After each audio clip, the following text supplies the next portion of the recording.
in Johnson City, Tennessee. We had a little bit of extended break there because we got through a curveball when they played sang the America the Beautiful.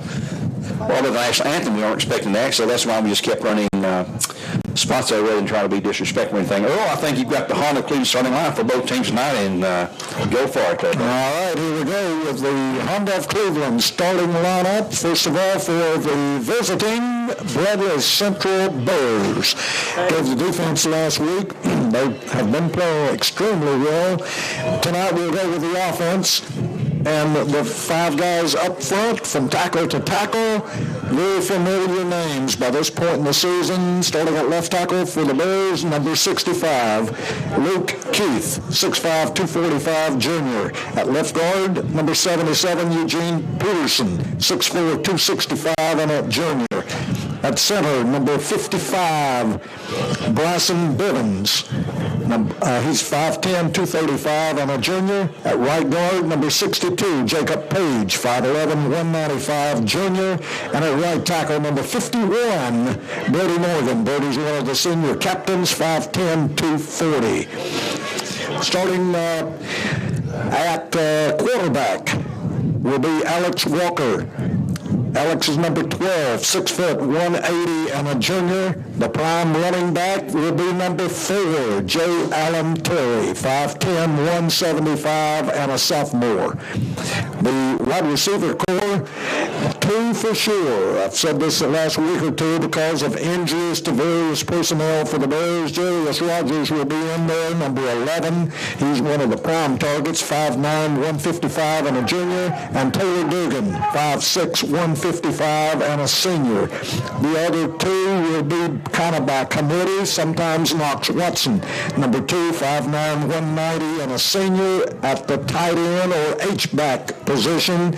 And then 2 or 3 other guys that will play quite a bit. T.O. Williams, the last 2 or 3 games, they've gone to him quite a bit. Number 3, he's 6'1", 175 and a junior. Finn Mertens will also, he starts in the secondary, but he'll be in as a wide receiver. Number 7, 6 foot, 170 and a senior.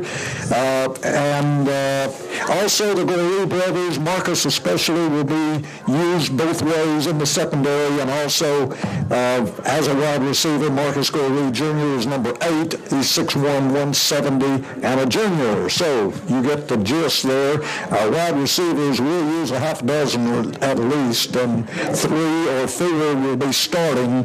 We just don't know which 3 or 4. And for the Science Hill Hilltoppers, this is their starting offense, and they do have some speedsters in that backfield. First of all, tackle to tackle, left tackles is number 75, Brody Barnett. Brody is 6'1", 225 and a junior. At left guard, Bryson Hill. Bryson is number 51. He's 6'1", 264 and a junior. At center is Kellen Hensley, number 53, 5'7", 255 and a senior. At right guard, Kimo Redford, number 68, 6'2", 295 and a senior. And at right tackle, number 57, Tristan Smith, 6'3", 275 and a junior. The quarterback, who was one of the stars of the show last week in the big win over Kingsport Dobbins Bennett to put them as the region champs and in this number 1 seeded position. The quarterback is Jayshon Swartz. Jayshon is number 11. He's a junior. He's just a little guy. He's not built like the typical quarterback, high school or college. He's only 5'9", 153. Running back is one of the fastest guys, according to Coach Damon Floyd, that we will see all this year. One of the fastest guys ever. 5'9", 189. His name is Micah Dukes, number 1, and you'll hear Gary calling his name quite often. Micah Dukes. He is a senior running back. And the lights have just been doused, and this is a beautiful sight here. And they've got, looks like Halloween in that Science Hill helmet. They've got a giant-sized helmet at one end of the field. Inflatable, yeah. Yeah, I'm assuming that the Hilltoppers are going to be crashing through that momentarily, but it is pitch dark down on that field. They have cut out all of the lights, and awaiting. This is a great atmosphere, I'll tell you. You can kind of feel the tension in the air mounting as this is the TSSAA round one of the playoffs here at Science Hill High School between the Hilltoppers and the Bradley Bears. And I believe here they come. They were masked behind Hilltoppers. Still no lights yet. There they come. And here come the Bears on the other end. Yep. Not to be Here outdone. come the lights. Yep, the lights are back on. The Hilltoppers clad in their maroon and gold maroon pants, and or rather gold pants and maroon tops. The Bears, as Gary mentioned a little while ago, dressed in all white trousers and white jerseys. They are trimmed in black and gold, black numerals on the far side of the field. The captains are out at midfield. Let me complete the last 3 or 4 guys here. The wide receiving core for Science Hill, Steve Famorian, he's 5'11", 140, and a sophomore. And another wide receiver, 5'11", 160, Emmett Watson. He's a junior, number 14. Wide receiver, Tyler Moon. He's a senior, 5'8", 160. And the tight end is Ben O'Daniel, 6'1", 230, and he likewise is a senior. Gary? Let's take a 30-second timeout and come back with the kickoff here on Talk 101.3 The Buzz.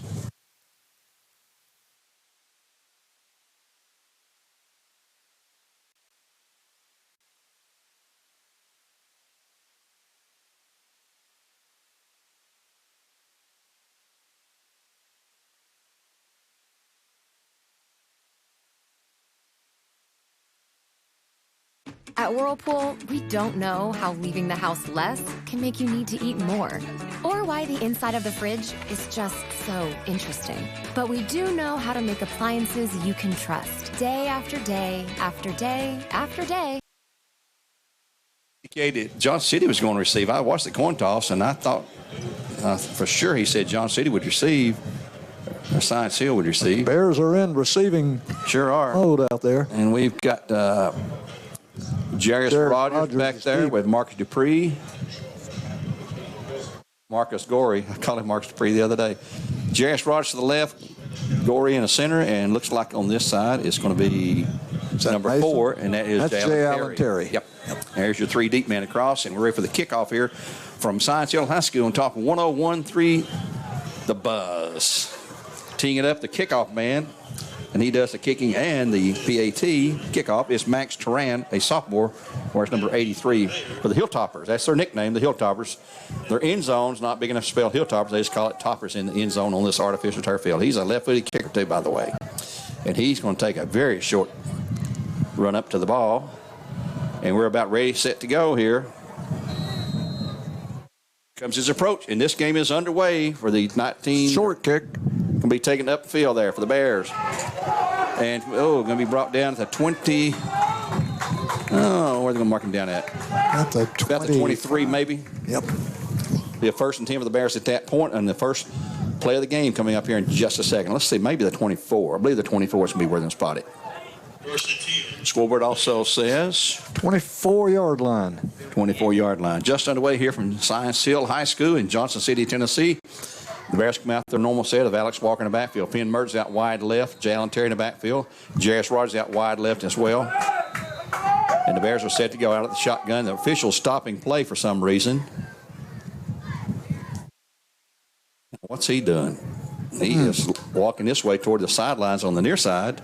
I don't think it's a flag. No, there's fish over here conferring now. Oh, man. Maybe the clock is not, man. We don't need that, guys. They couldn't get it stopped. They started at 12, and it's still running at 11 minutes and 1 second right now. It's still running. Yep. That's the last thing we need here tonight. It's not have a game I think clock. it's the wind. You think it's the wind? Blame it on the wind. Win Schroyer with us here tonight. We'll call him our Crawford's Pharmacy rooftop reporter tonight, I guess. That's right. He's in the wind. Oh, yeah.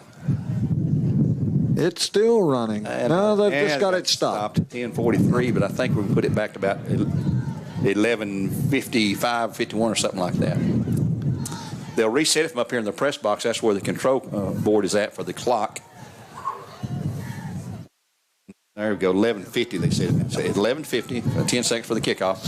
And finally, we're maybe ready to play the first play of the game. Let's see what the Bears have cooked up here. I expect them to try a running attack to start with.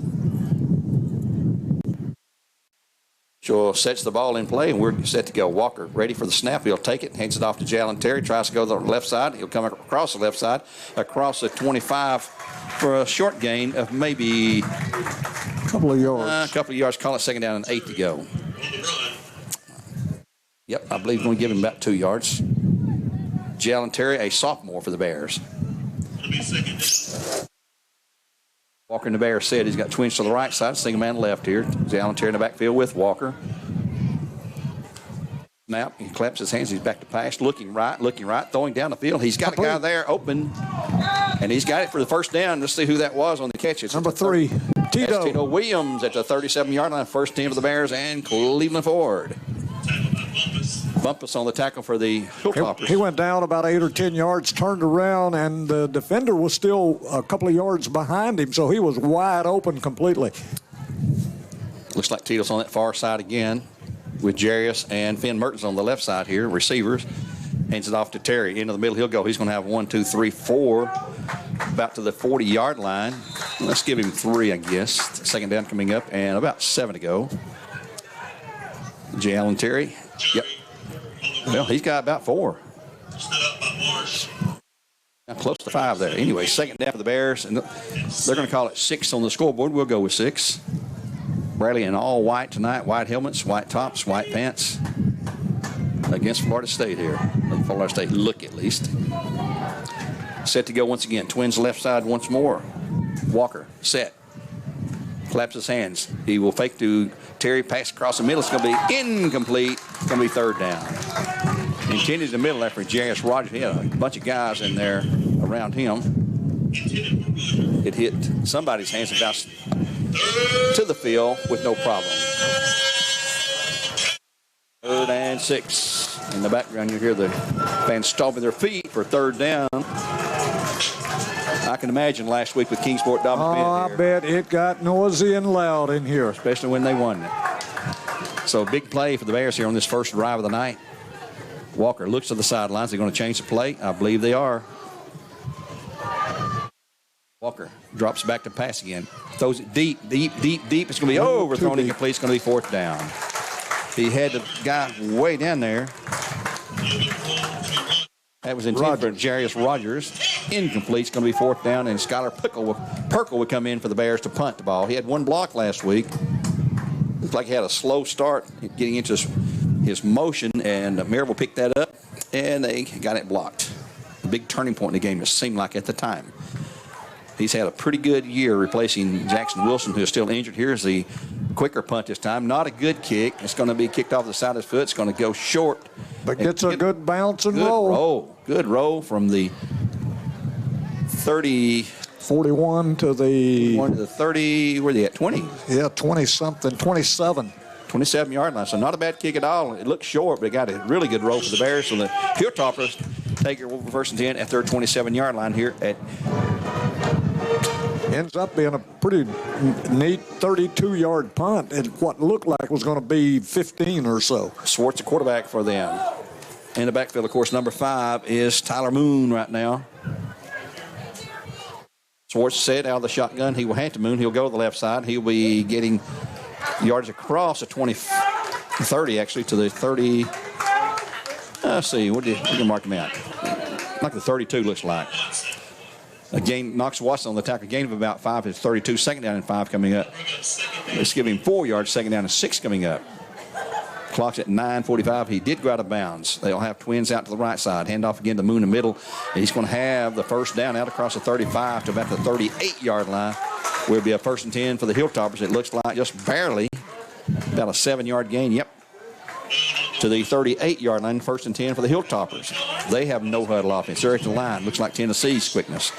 They're lined up ready to snap the ball right now. Same formation, twins to the right side. Moon to the left side this time. He will have yardage. He can have 5, 6, 7, 8 yards out across the 40 to the 45, maybe the 46-yard line. So a good pickup. Be second down, and the sticks got knocked down. Let's see where they put them back up at. Looks like got 8 yards, 2nd and 2, and they're ready to snap the ball again, just quickly, right at the 45-yard line. And handoff going to the left side. Moon has the first down to the, well, in Naughton territory, but it's going to be at the 49-yard line, still in Science Hill territory. It'll be a 1st and 10 for Science Hill at that point, after Moon picked up 4 yards. On the backfield, number 23. That's going to be Javen Chester, number 23 at running back for the Hilltoppers. They'll hand it to Chester. He's going to go to the left side. He'll have 1, 2, 3 yards out across midfield to about the Bear 47-yard line. 2nd and 7 coming up for the Hilltoppers. Coming up this weekend, we have on 99.1 the Sports Radio, we have Walker Valley football right now. They've just kicked off at Walker Valley as they host Carnes. Tennessee football tomorrow. I'll give you that in just a moment. And here's a handout, a different running back this time. Big guy. Who is that big bruiser? Let's get a number here for you. They've used 3 different running backs. Well, that's number 1, though. That's the guy we expect to see, Micah Dukes. That's the first time he's carried tonight, and he's gained 3rd and 3. Quickly ready to snap the ball again out of the shotgun. Dukes stays in the backfield. Micah Dukes. Now they're changing plays. Schwartz steps up to the line, tells him the different play. He gets back into the shotgun. They will hand it to, and boy, he's hit. He didn't get it, I don't believe. Boy, he's going to be close. Hit first by somebody penetrating the backfield, looking like J.D. Kirkpatrick maybe for the Bears, and also getting him off the bottom of that pile. He stopped short. Yeah, it's 4th down and a yard to go at the Bear 41-yard line. A good defensive effort that time of the Bear line. Decision time already here. Yep. And here they're going for it. They're going to go for it at the Bear 41. Schwartz is changing plays. They'll snap it straight to Dukes that time. He's got the first down barely. Spins free at the 40 to the 39. So give him the first down after a 3-yard pickup for the Hilltoppers. They put him in the Wildcat, and they snap the ball directly to him with Schwartz to his side. First team of the Hilltoppers, their 3rd of the drive. That's 7:18 to go here in the first quarter play. No score in the game so far.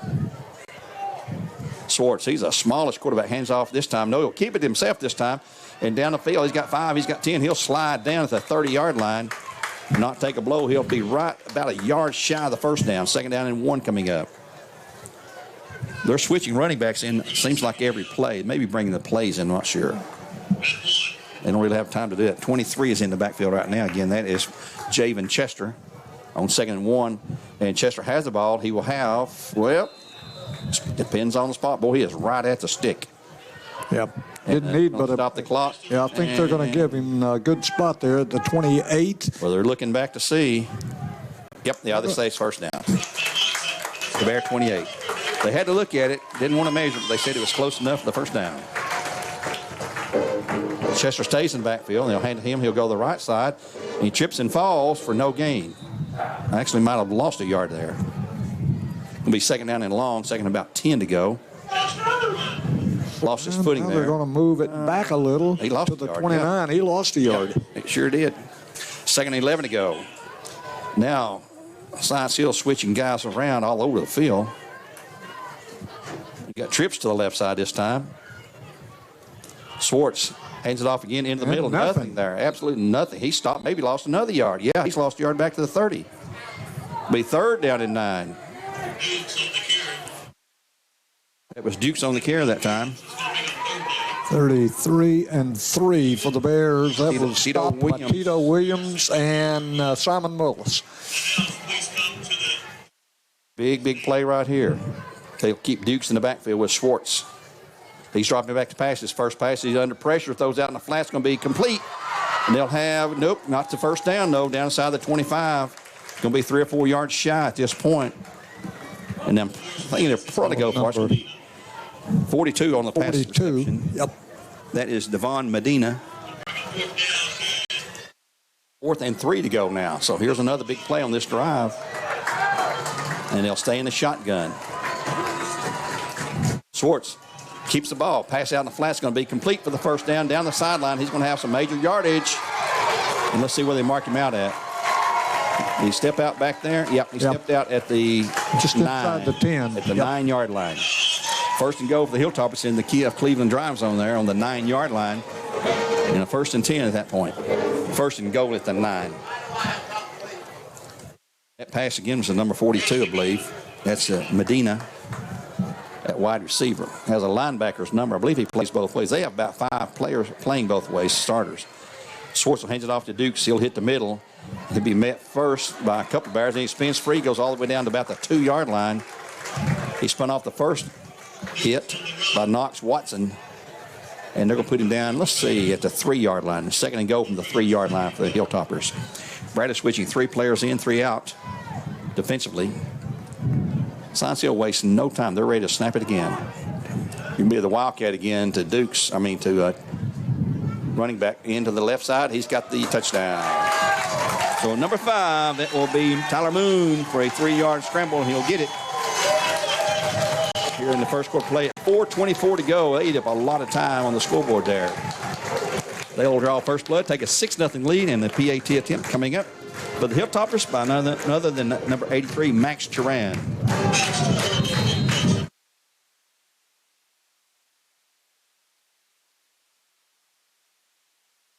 He's a small guy. Looks like a soccer player maybe.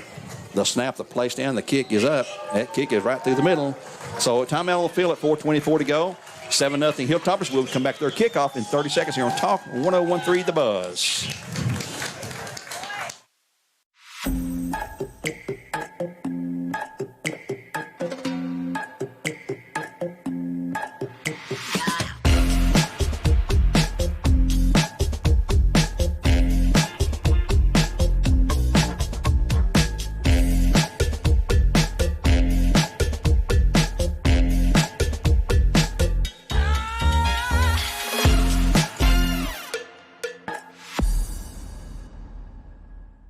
On radio. 4, 3, 2.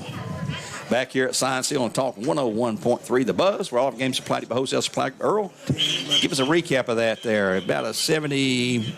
Yeah, it's a 73-yard drive, 16 plays. Wow. Methodical, down the field, 4 first downs in the process. Well, they've eaten up a lot of time. We're at 4:24 in the first quarter. They used 2/3 of the first quarter right there. Jairus Rogers along with Marcus Goree and J. Allen Terry back deep to the Bears. Let's see who will get it this time. There was a little short kick the last time.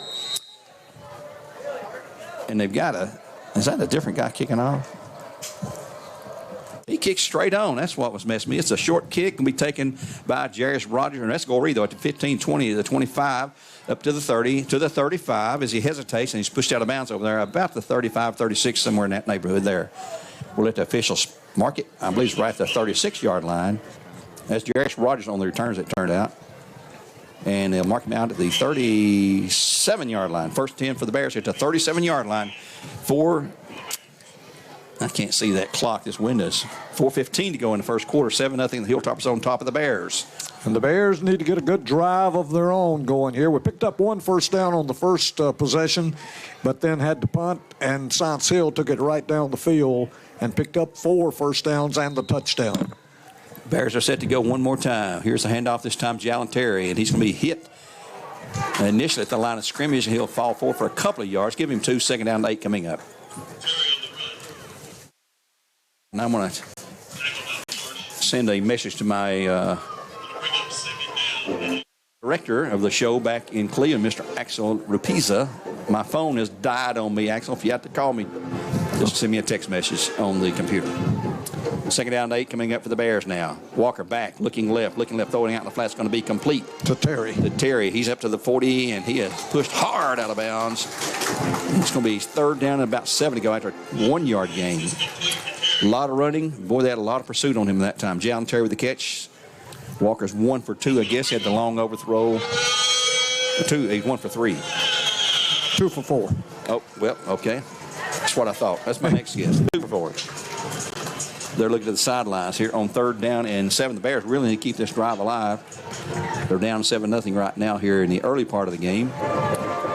Walker looking right, rolling right. Going to throw it out in the flat. It's going to be... I think he threw that one away. Yep. He was pretty well covered. He didn't want to risk an interception up at midfield and just threw it over the head of his intended receiver and the defender. Skylar Perkle back to punt once again for the Bears. He's punting with this good brisk wind to his back. And back deep to return is number 5. That is Tyler Moon. We've already seen him tonight. He scored the first touchdown for the Hilltoppers. The punt away. There we That's go. a nice one. Whoa, there's a great punt. It's going to hit and roll deep down the field, all the way down inside or right at the 11-yard line. My goodness. From the 40 to the 11, that'll be 39 plus 10, 49-yard boot. That may be his best kick of the year. I believe that makes that pass out of bounds look smart, changing the field position like that. Yeah, well, Damon has said, field position is a huge factor in who wins the game. So they're backed up at their 11-yard line. They lead at 7-0. The Hilltoppers do. First 10 at that point, still out of the shotgun. He's got Chester in the backfield there, man in motion, and that'd be the quarterback keeping it. He's rolling right. He's going to have pretty good yardage out and steps out of bounds outside the 20, maybe, short of the first down, 2nd and 1 coming up. He's just across the 20, and they've got to get right at the 21. 9-yard pickup. Yep, a good 9 yards, 2nd down, and just a shade over a yard to go for a first down. In the backfield, him looks like Tyler Moon. Nope, that's going to be Chester, and there's a man in motion. I mean, he jumped the flag, I believe. And he won't get the first down. Well, let's see, though. I think he's short. Back in the backfield, Micah Dukes. Oh. Nope, first down. Wow. They're going to give it to him. I don't know. From your angle, it looks short. I'm standing near the 50. Well, I'll take your word for it. But it's 1st and 10, according to the officials, and I guess we got to go with what the guys in stripes say. 2:47. Boy, this quarter is flying by. Duke's in the backfield with Chester, along with quarterback Schwartz. Hand off. Nope, quarterback keeps it this time. He'll go in the middle. He's going to have 2 or 3, 4, 5. Oh, he breaks free. He's out to the 30, the 35, and he is slammed hard. Ben Mertens. Mertens nails him at the 34, I believe. 34, 1st and 10. After it looks like 11. 13-yard run. 13-yard run. 1st 10 for the Toppers. Clock at 2:18 the first period of play.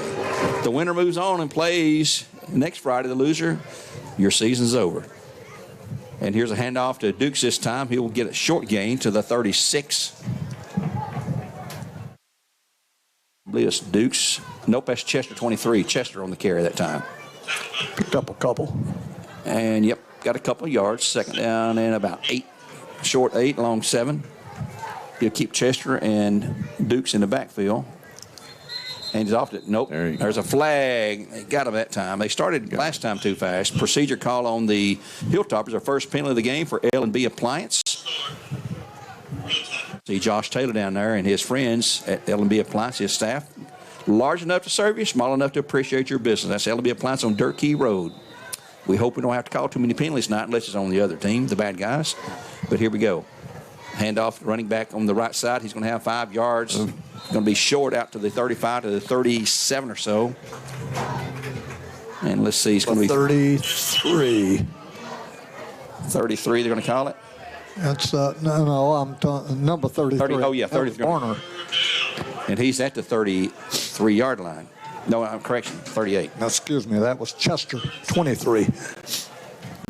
Actually, mark him, at the 32-yard line.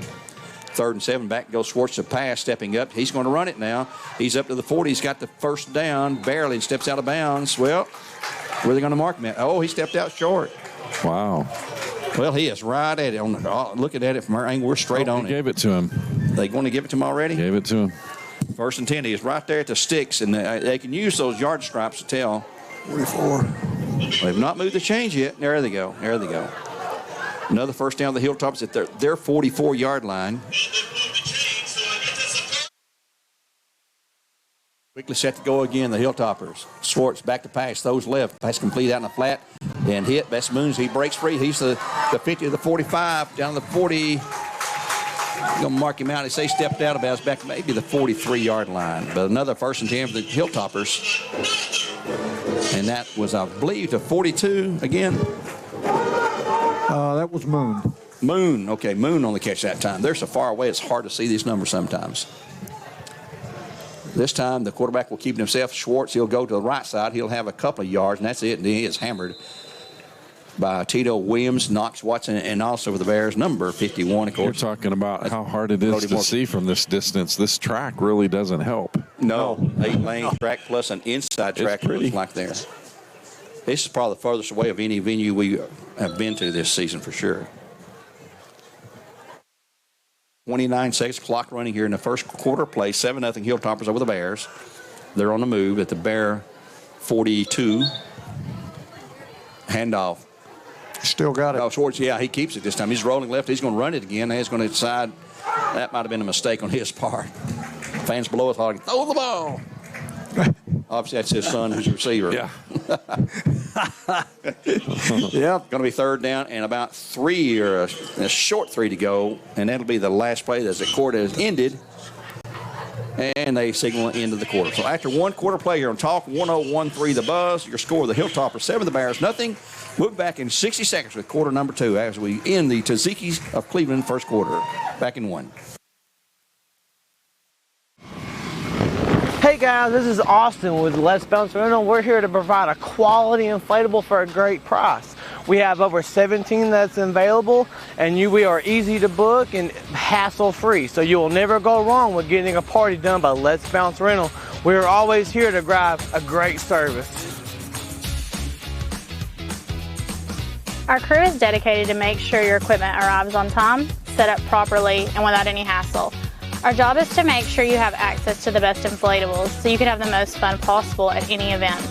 Whether it's a school event, church gathering, or birthday party, we have the equipment for you. The best part is that we are a locally owned company. We pride ourselves on making sure our customers are taken care of. So the next event you have, plan for success with Let's Bounce Rental. Call us today at 423-435-4311 or reach us by email or website. Thank you.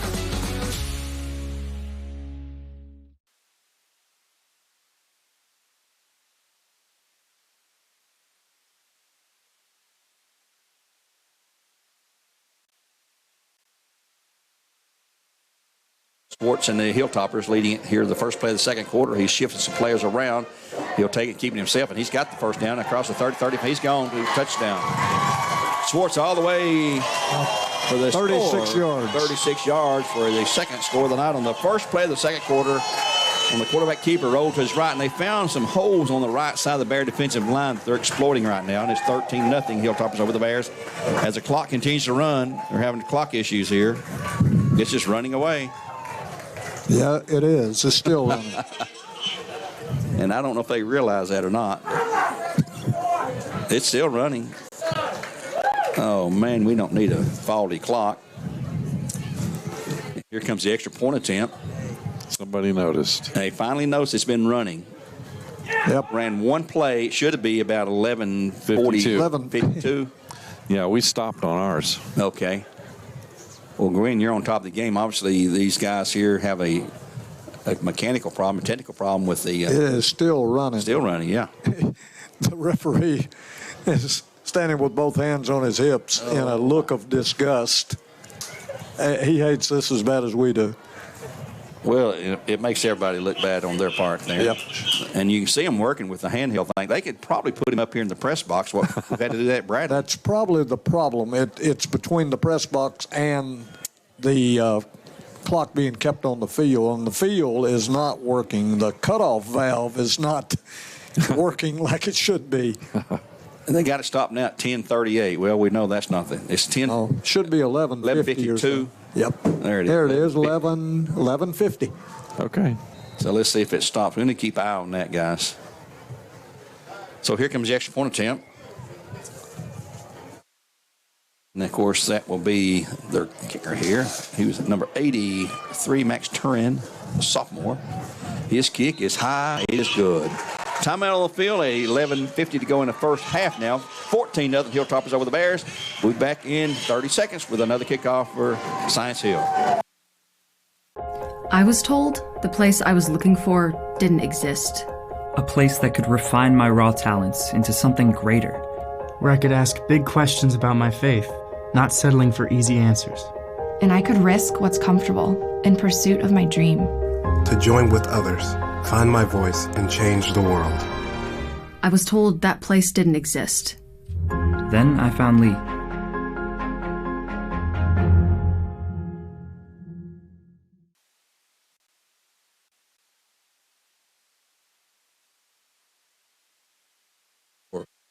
3.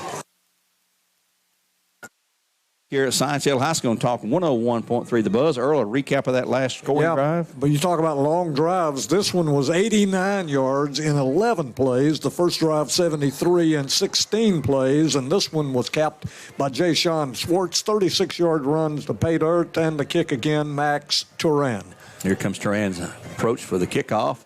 A high spinner, not going to go very far. It'll be taken at the 19-yard line to the 20, to the 25, going wide right, and brought down to the 26-yard line. Is that Jarius or?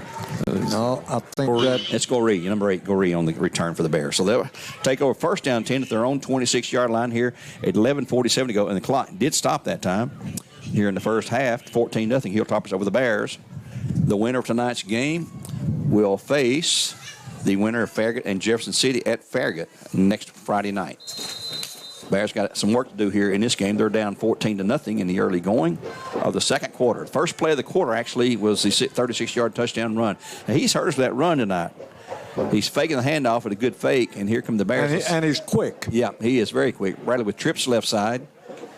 Walker back to pass, looks left, throws right, complete to Finn Mertens, and he will have it to the 29 for a gain of, looks like about 3 yards. 3. They're going to, well, let's see here where they're going to move it sticks to. Yeah, let's give him 3, second down and 7 to go from the 29 for the Bears. Same formation. Trips left side, single man right. That's Mertens left side. Roger Goree and J. Allen Terry in the backfield now. Roger Goree out wide left. Walker has it, hands it to Jay Allen, hits the middle. He's going to be hit and just stop cold. No gain. Maybe a yard to the 30. Yard. Give him a yard to the 30. It's going to be third down and 6 to go. He gets a good start. He's fast. Gets a good burst. They gave him a couple of yards, Gary. Yeah, 31-yard line. Yep. 10:54 here in the first half. 14-0 Hilltoppers over the Bears. They're looking to the sideline to change the play up. Only 2 out to the right, so we got twins on either side now for the Bears. Walker set. The snap. He's back, looking, throwing out in the flat. Going to be complete to Jalen Terry, and he's going to be hit for a loss. Nothing, absolutely nothing. Back to the 26, maybe. He needed a block bad, and he didn't get it. Yep. That was one-on-one territory, and Bears going to have to punt it away again. So third drive of the night, they've been stopped. Again, they had a couple of first downs, I believe, didn't they, Earl? First drive? I had one. One. And that's been it. Now punting into the wind. Perkle going to punt. Back deep is number 5. Of course, that is Moon. Tyler Moon back to return it. Good snap. Tyler gets another good kick away. It's going to hit. Let's see if this one will roll. It's going to get a little bit of roll. Kicks right into a Bear right there at the 40. Looks like the 43 or 44-yard line. I think they're going to mark it about the 44. 44, yep, 44-yard line, first and 10 for the Hilltops at that point. They lead it 14-0 here early in the second quarter. 10:07 to go. Clock is stopped with the change of possessions. In the backfield for the Toppers, it'll be Swartz been at quarterback all night long, and now in the backfield, let's see who he's got. That's going to be Chester on this side. And I can't see the number of the guy on the far side. It looks like it's Moon, though. It'll be a handoff to Chester. Nope, it's going to be Moon on the carry. And no, that's a quarterback kept that. Excuse me. He's across the 45 to the 46 to give him a 2-yard pickup, a short 2, second down and 8 coming up. Tito Williams on the stop. Tito Williams has really come on stronger in the second half of the season for the Bears. Nice crowd here. Bradley's got quite a few fans over now. That's sort of filling in somewhere late arriving, I guess. On second and 8, Swartz back to pass. He's looking, throwing out there in the flat. It's complete in Bear territory down to the 40 onto the 35-yard line. And number 2 on the reception that time, Steve Famoyan, we're going to call him. But a first and 10 for the Hilltoppers down to the Bear 32-yard line.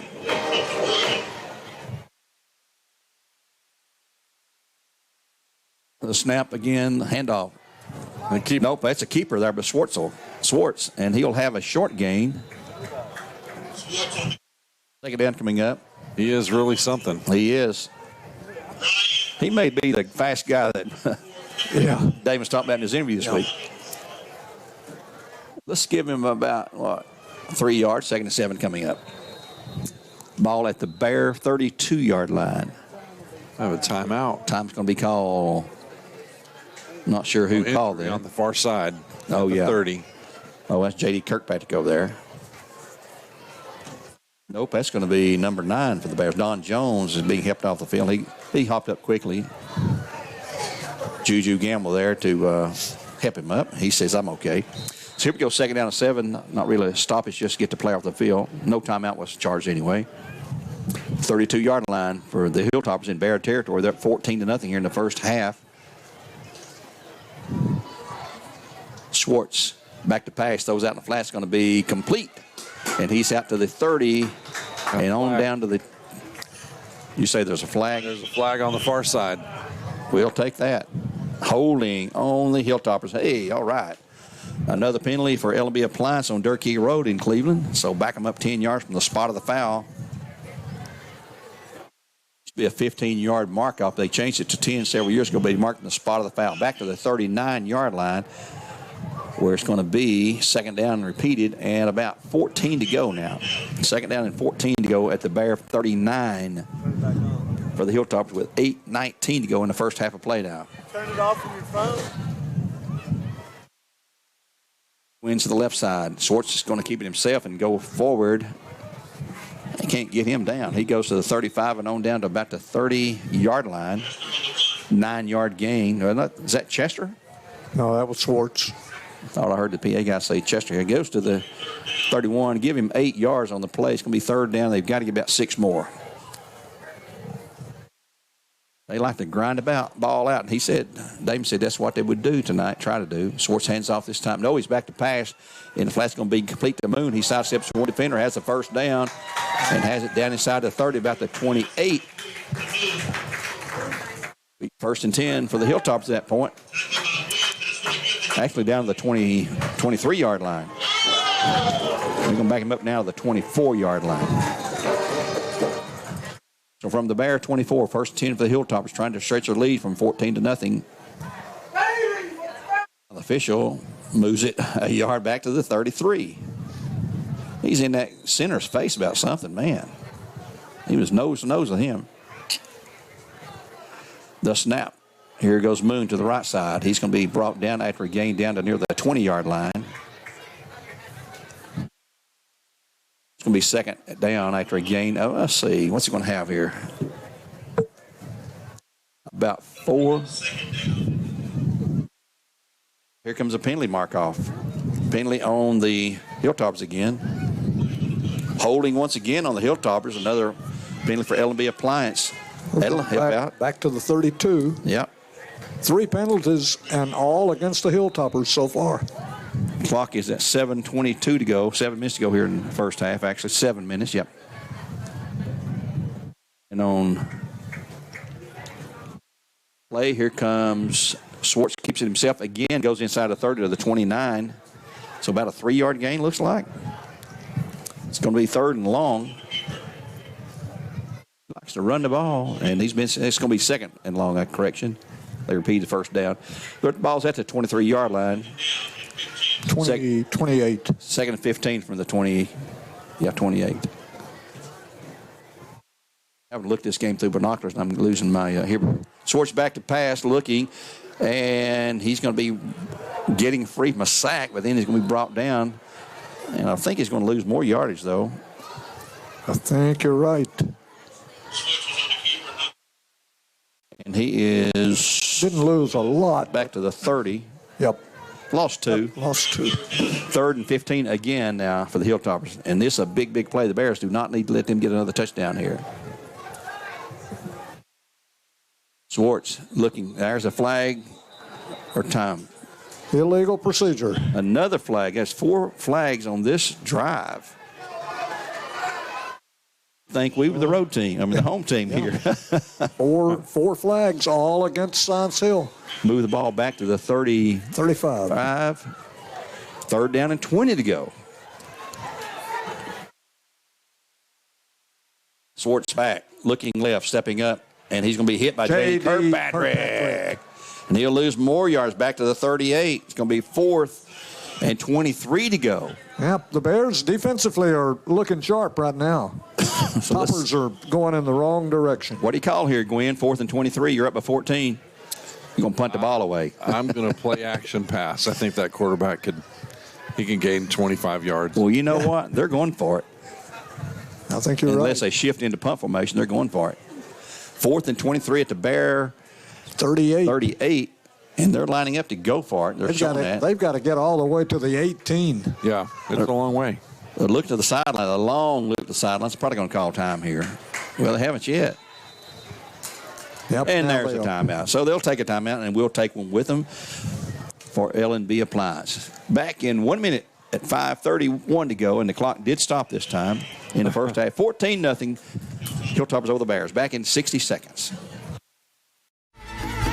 My thoughts are with you, holding hands with your heart.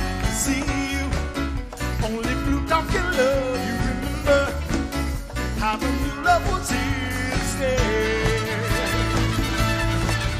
Now December, now the love we shared in September. Only blue top can love. You remember the new love we shared today.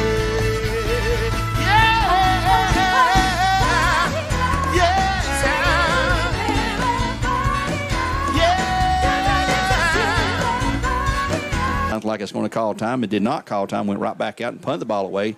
The Bears will have it 1st down and 10 at the 8-yard line. Yeah, what we're saying? The 8. I don't see the on the scoreboard. I don't see what yard line we're on. We're on the 8. I know, but it doesn't show it on the scoreboard. That's what I keep looking for to see. 1st and 10 for the Bears on the 8-yard line. Alex Walker will hand it off in the middle to good play. J. Allen Terry. It looks like he'll have some yardage out across where they're going to mark him down. Out across the 10 to maybe the 11. Yeah. Well, just outside the 10. Not much. Give him a couple yards.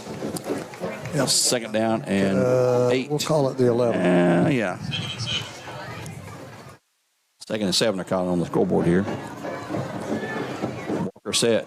Bears ready. Walker back looking to pass, looking right, throws out. Finn Mertens. It's going to be complete to Finn Mertens to the 15. He's down to the 19, and we are going to have a 1st and 10, are we not? It should be. Yes. Look where the sticks are at over there. He called for it. The sticks are at the 18, and we're at the 19. There we go. They're moving it. There we go. 1st and 10 for the Bears and Cleveland 4 to that point. Slow-mo. Yeah. The Bears have it now, 1st and 10 at their 19 with 4:23 now in the half. They trail at 14-0. Big stop, though, on that last drive for the Bears. Well, thanks to the penalties that the Hilltoppers got. Walker back looking to pass again. Out in the flat, a quick pass. Incomplete, 2nd and 10 coming up. Until that time. For Dugan. For Taylor Dugan, one of our seniors. Only 13 seniors on the squad this year for the Bears. 27 juniors. Sophomores, 12 freshmen. Incomplete pass stops the clock at 4:08. Bears look to the sideline for the play to be signaled in by offensive coordinator Todd Burkhart.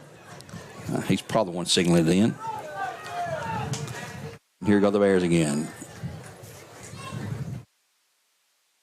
Walker looking left, throwing left. Ball is going to be incomplete. He had it and dropped it out there. Boy, good effort that time by Tito Williams.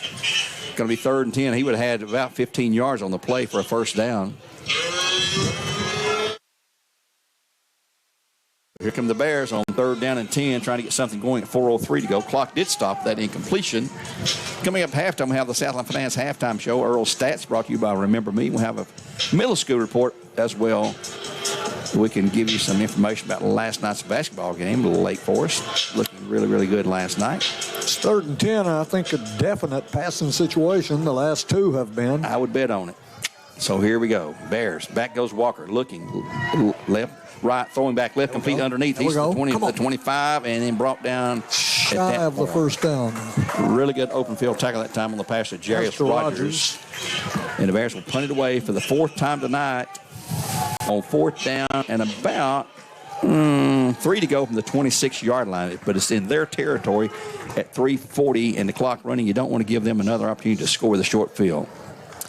Let's see what Skylar Perker can do. Standing at his 10 at this point. Good snap. no rush, gets a punt with a nice, high, booming punt.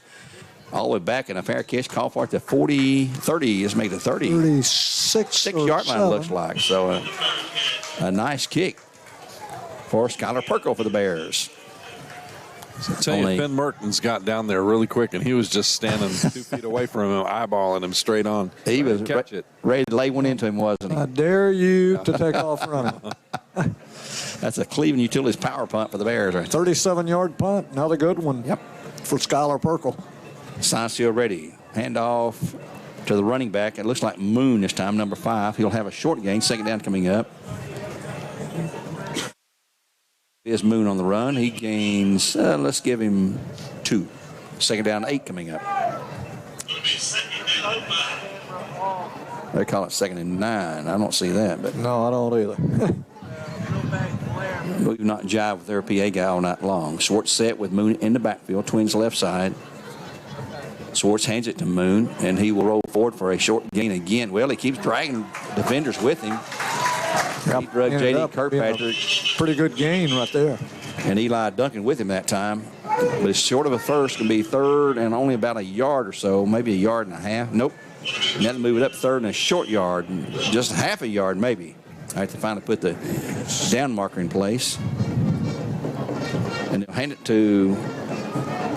And no, Schwartz kept it that time, and he's got good yardage down across midfield of the Bear 40. They're going to say the 45 maybe. It'll be a first and 10 of the Hilltoppers.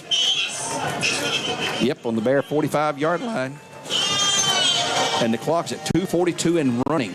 And quickly, Science Hill comes to the line. Set, ready to go. Chester in the backfield now with Schwartz. He will fake it to Chester, throws out in the flat. It's going to be complete. And he spins away my tackle. That's Moon. He's going to have good yardage down inside the 30. And he's pushed out at the 24-yard line. Another first and 10 of the Hilltoppers with 1:56 to go now in the half. Hilltoppers will have the ball coming out. The Bears will see the opening kickoff. Got a first down, then went 3 and out on the second series there. Oh, we got a flag, though. We got a flag. And I believe we got a hold. It's coming back. Yep. So after I'd already written down Moon's name and of course, given him. you write in pencil, though, don't you? Of course. I've got ink, but I can scratch it out. That's my method of delete. Man, that moves that run from the 24 all the way back to the Bear 49. Yeah. Yep. That's wiped out that's a 25-yard loss, actually. I guess yeah, you could that's say it that exactly way. what 10-yard penalty will do for you. First and 14 on the clock, as they say here. We're at 1:56. The clock is stopped. Schwartz will hand off in the middle, and he'll have yardage up to down about the 45. So give him 4. Chester on the run at time number 23 for the Hilltoppers. Second down and 10 to go now at the Bear 45. And they're swapping out 1, 2, 3, 4 guys, putting in a fresh set of legs for some of those. In the backfield, we've got number 1. That is Micah Dukes back there now with Schwartz. Schwartz dropping back to pass, looking, throwing. Oh, they're holding right there. And he is sacked. He went down. Number 9. And a flag. And a flag and a fumble. Yeah, they got the holding call. I saw that. Wow. Don Jones on the sack. And here comes the initial call from the official. Timeout. Oh, it's a flag? Oh, there's a flag on the play, I think. I don't see one. Maybe he threw a marker. Maybe. Oh, yeah, on the fumble he did. Okay. Time on the field for Taziki's in the target center. We'll take a timeout ourselves. 14-10 with 1:15 looks like in the first half play. Back in 60 seconds. Hey guys, this is Austin with Let's Bounce Rental. We're here to provide a quality inflatable for a great price. We have over 17 that's available, and we are easy to book and hassle-free. So you will never go wrong with getting a party done by Let's Bounce Rental. We are always here to provide a great service. Our crew is dedicated to make sure your equipment arrives on time, set up properly, and without any hassle. Our job is to make sure you have access to the best inflatables so you can have the most fun possible at any event. Whether it's a school event, church gathering, or birthday party, we have the equipment for you. The best part is that we are a locally owned company. We pride ourselves on making sure our customers are taken care of. So the next event you have, plan for success with Let's Bounce Rentals. Call us today at 423-435-4311 or reach us by email or website. Thank you.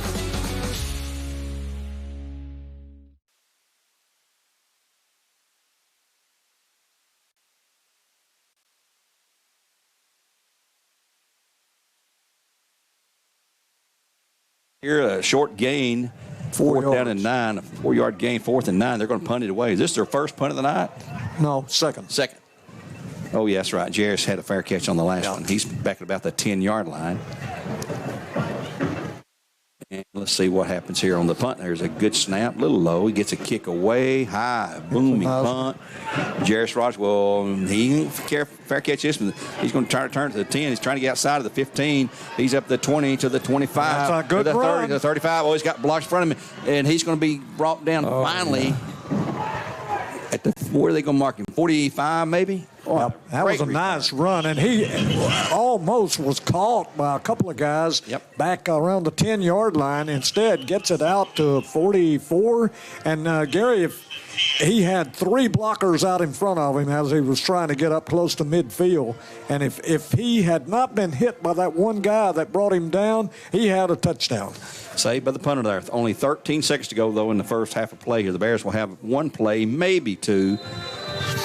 But let's see what is it a Hail Mary or what are they going to do? They're going to send trips to the right side, single man left. And keeps it back in there to probably pass protect him. And here goes a little screen across the middle. It's going to be complete. That's Tito Williams, looks like. He's in midfield. And nope, who's got that ball? Wow. That's Tito. Is that Tito? Down to the 40, and we got 5 seconds to go. So a big game for the Bears. No, excuse me. That's J. Allen Terry. Number 4 rather than 3 then. Down to the Science Hill 40. So you got 1 play here with 5 seconds to go unless there's a penalty. And the penalties have all been against the Hilltoppers here. Maybe the Bears had 1, but it's really been they stopped one of their drives for the Hilltoppers. Bears going to send trips again to the right side. Here's the final play of the half, I'm guessing. Walker back looking under pressure, throws a little the screen in the middle again, and this one's incomplete with 1 second to go. So you get 1 more play. Was under tremendous pressure that time, and it looks like he's going to try to set Jairus Rogers up with the screen in the middle there. Second down and 10 to go with just 1 tick left on the clock here in the first half here on Talk 101.3 The Buzz. And somebody's just called timeout, and that will be Bradley call that. And we'll take a 30-second timeout here for Taziki's in the Target Mall in Cleveland. Back in 30 seconds.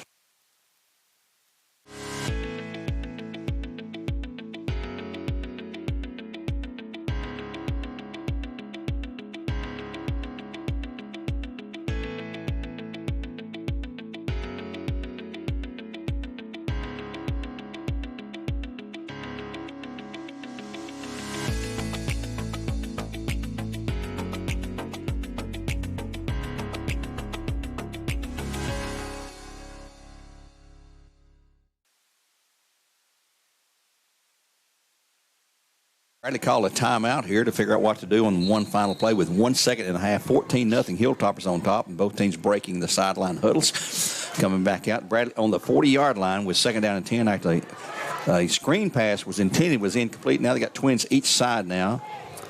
Looks like Marcus Goree over here on this side. J. Allen Terry with Allen Terry. Empty backfield, of course, for the Bears. I think we're coming to one of those 2 guys. And we're going to go to the end zone. There's no doubt about it. Walker back this time has good protection, and it's going to be blown dead. Flag on the near sideline. Yep, that's going to be on the Bears. It really doesn't matter at this point. 5 yards, it's 40 yards or 45. Doesn't really matter. Now, if they get tackled on the 1 yard line, and seeing that play develop, Marcus Goree and J. Allen Terry were drawing individual coverage, and 2 guys were floating their way in the deep secondary, so they're going to be double teamed. Yeah, they're in prevent. Got, looks like 2 down linemen there. Yeah, 3. That's all. Okay, and everybody else in the backfield.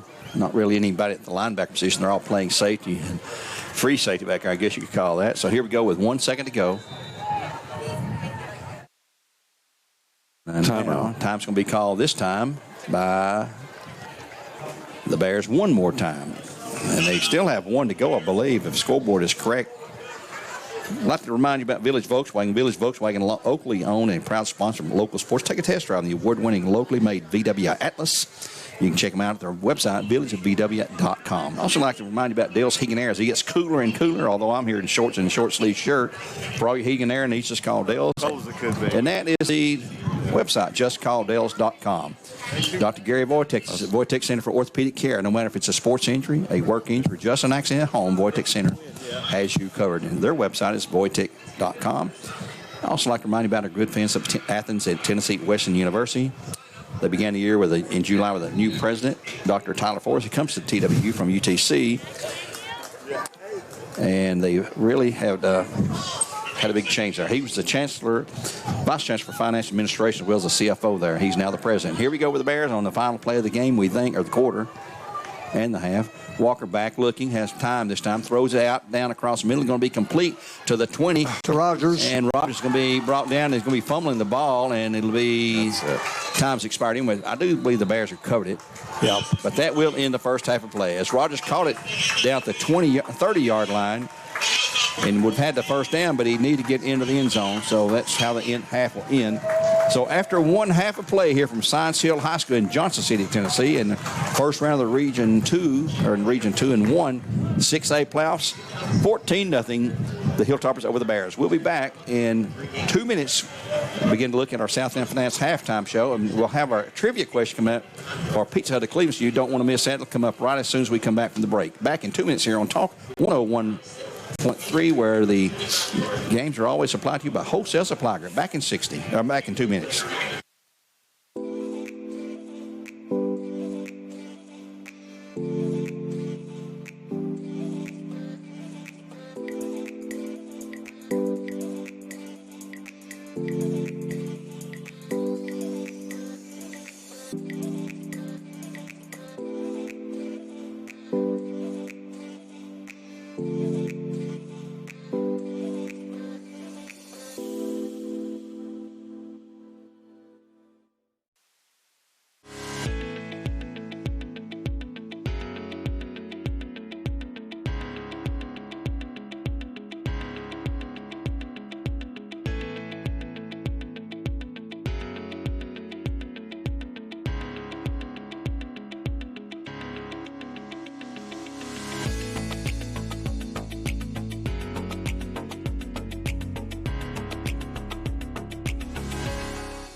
To high school football here on Talk 101.3 The Buzz, where our games are supplied by Wholesale Supply Group.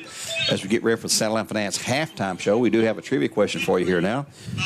And here is the question. If you know the answer, call 476-0076, and you'll win a large pizza from Pizza Hut, a large pizza of your choice. Go there and tell them what kind you want from Pizza Hut. And the question is, drum roll, please. Who is the most famous athlete from Johnson City Science Hill? And boy, if you don't know that, I'm ashamed of you. Who is the most famous athlete at Science Hill? And it's a very well-known name. So call 476-0076 if you know the answer to win a Pizza Hut large pizza of your choice. And you can pick up that certificate. We'll announce the winner in a minute, and they can pick up their certificate during regular business hours at the studio there on Mouse Creek Road right across from Duracell. I'd like to remind you about Andrew Johnson Bank. Helping Friends is their business. 2 locations, Cleveland downtown by the Monument and on North Coy Street across from Walmart. That is the Andrew Johnson Bank. Our good friends there downtown in Cleveland by the Monument and on North Coy Street across from Walmart. Also, another guy who spent some money with this week down at Capital Tire, Mr. Freddie Bryson and Tony Omby down there at Capital Tire on South Broad Street. See them for all your tire needs, oil changes, minor mechanical work there. They'll take care of you. That's Capital Tire on Broad Street. And George Gray, our good buddy at Allstate Insurance there on Key Street. See him for all your home, life, auto needs there at Allstate Insurance. That's George Gray Insurance on Key Street there in Cleveland. And Earl, I tell you what, I'm not going to Earl. He's busily working on that. Our Southland Finance halftime show, we'll have a middle school report, dog, brought to you by Taziki. That middle school report is about middle school basketball from Lake Forest Tuesday night. The girls lost a tough one, or the girls won their game Tuesday night, and the boys lost a tough one last night on Thursday night. The girls and the boys both Mercy Road Red Bank Middle School in a doubleheader there for the varsity games there at Lake Forest last night. I was there to see that game. They looked really, really good. Coach Elizabeth Triplett, Coach Andrew Nipper for the girls and boys respectively as they win Mercy Road games over at Red Bank. They'll be in action. Actually, they're in action right now tonight. Mr. Andy Jinks, the AD, normally handles our part of our party's Friday night blitz, but he is tied up with that. And Ryan Lovelace, the co-host, is on scholarship to leave for cross country, and he is in a track meet out of town, so we will not have a Friday night blitz tonight. But a reminder for you folks, tomorrow night, the biggest game of the year, maybe the biggest game of the season in the Southeastern Conference, Tennessee and Georgia will battle out. Tennessee ranked number 1 this week in the college football playoff polls. Georgia's third there. Georgia remains number 1 in the AP polls. Tennessee tied for second with Ohio State. That'll be a 3:30 kickoff tomorrow on CBS. But before that, we have all kind of radio coverage on Mix 104.1, again at 12 o'clock noon with a 1-hour show. Then our 30-minute show, that will be with Steve, I believe, there. And at 3:30, we will have, 1:30, we'll have network coverage on the Vol Network as we always do on Mix 104.1. Sunday night, we'll have Titans coverage. Sunday night game against the Kansas City Chiefs Sunday night. And then Monday night, on our sister station, or the station you're listening to now, our sister station, the Mix 104.1, we'll have here on Buzz 101.3. We'll have Monday Night Football. So, man, you got all kind of football opportunities to listen in over the weekend here. We don't have a report yet from Walker Valley, and I'll try to ask Axel if he gets one to forward that to me. Let me know how the Walker Valley game with Carnes is going, because, as I mentioned earlier, my phone is totally dead, and maybe Mr. Shore gets those. He can give me some scoring updates there. We'll take another time out here on Talk 101.3 The Buzz and be back in 2 minutes and more coverage of Southland Finance halftime show, and Earl will have his stats for Remember Me maybe at that point. But back in 2 right now from Johnson City Science Hill High School.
the buzz. Our halftime continues for Southline Finance. It's 14-0 Hilltoppers over the Bears. And we're going to go to Earl's stats in a moment. He's still adding up business. Let's go to Gwen Schroyer here with us tonight and get our Elders Ace Hardware scoreboard update. Yeah, we're hearing from Gideon Ratcliffe back in Cleveland, Walker Valley with 14 points over Carnes in the second. McMinn County 7, Campbell County 7 in the first. Ottawa and Powell both tied up at 7 apiece in the second. And also another one close by, Macaulay 21-0 over St. Benedict in the first. Wow. In the first. Boy, that Powell Ottawa score surprising, 7-7 in the second. Ottawa's won one game this year. I mean, go figure. It's playoff time, you know. It's the way things go sometimes. Here the Bears trail the Hilltoppers 14-0. That's our Elders Ace Hardware score. We appreciate the folks at Elders Ace Hardware, which is another place that I hate to say this, but I need to avoid that place. you know how it is. You go in these places like them and Lowe's and places, you just see stuff you can't live without. Oh, it's nice. Sort of like my wife in a pocketbook shop. You know, I hope she's not listening either. But let's take another break here. As Earl, you gonna be ready to come back, Earl? I will be. Earl's gonna make up something if he's not ready to come back here in 2 minutes. We're at halftime here, 14-0 from Science Hill High School in Johnson City. 14-0 the Hilltoppers over the Bears. We'll be back in 2 minutes with more live coverage here. And congratulations to our winner, by the way, on our pizza Hut trivia question, who knew the answer to our question, which is who was the most famous athlete in the history of Johnson City Science Hill. And like I said, folks, I'm ashamed if you didn't know that was Steve Spurrier. Steve Spurrier, he's the most famous athlete here at Science Hill, and brother, he was everything in the world of these folks here. He was all-state. Let me just read off some of his accolades here. He was all-state in football and basketball and baseball. He played football, basketball, and baseball, all-state in all three.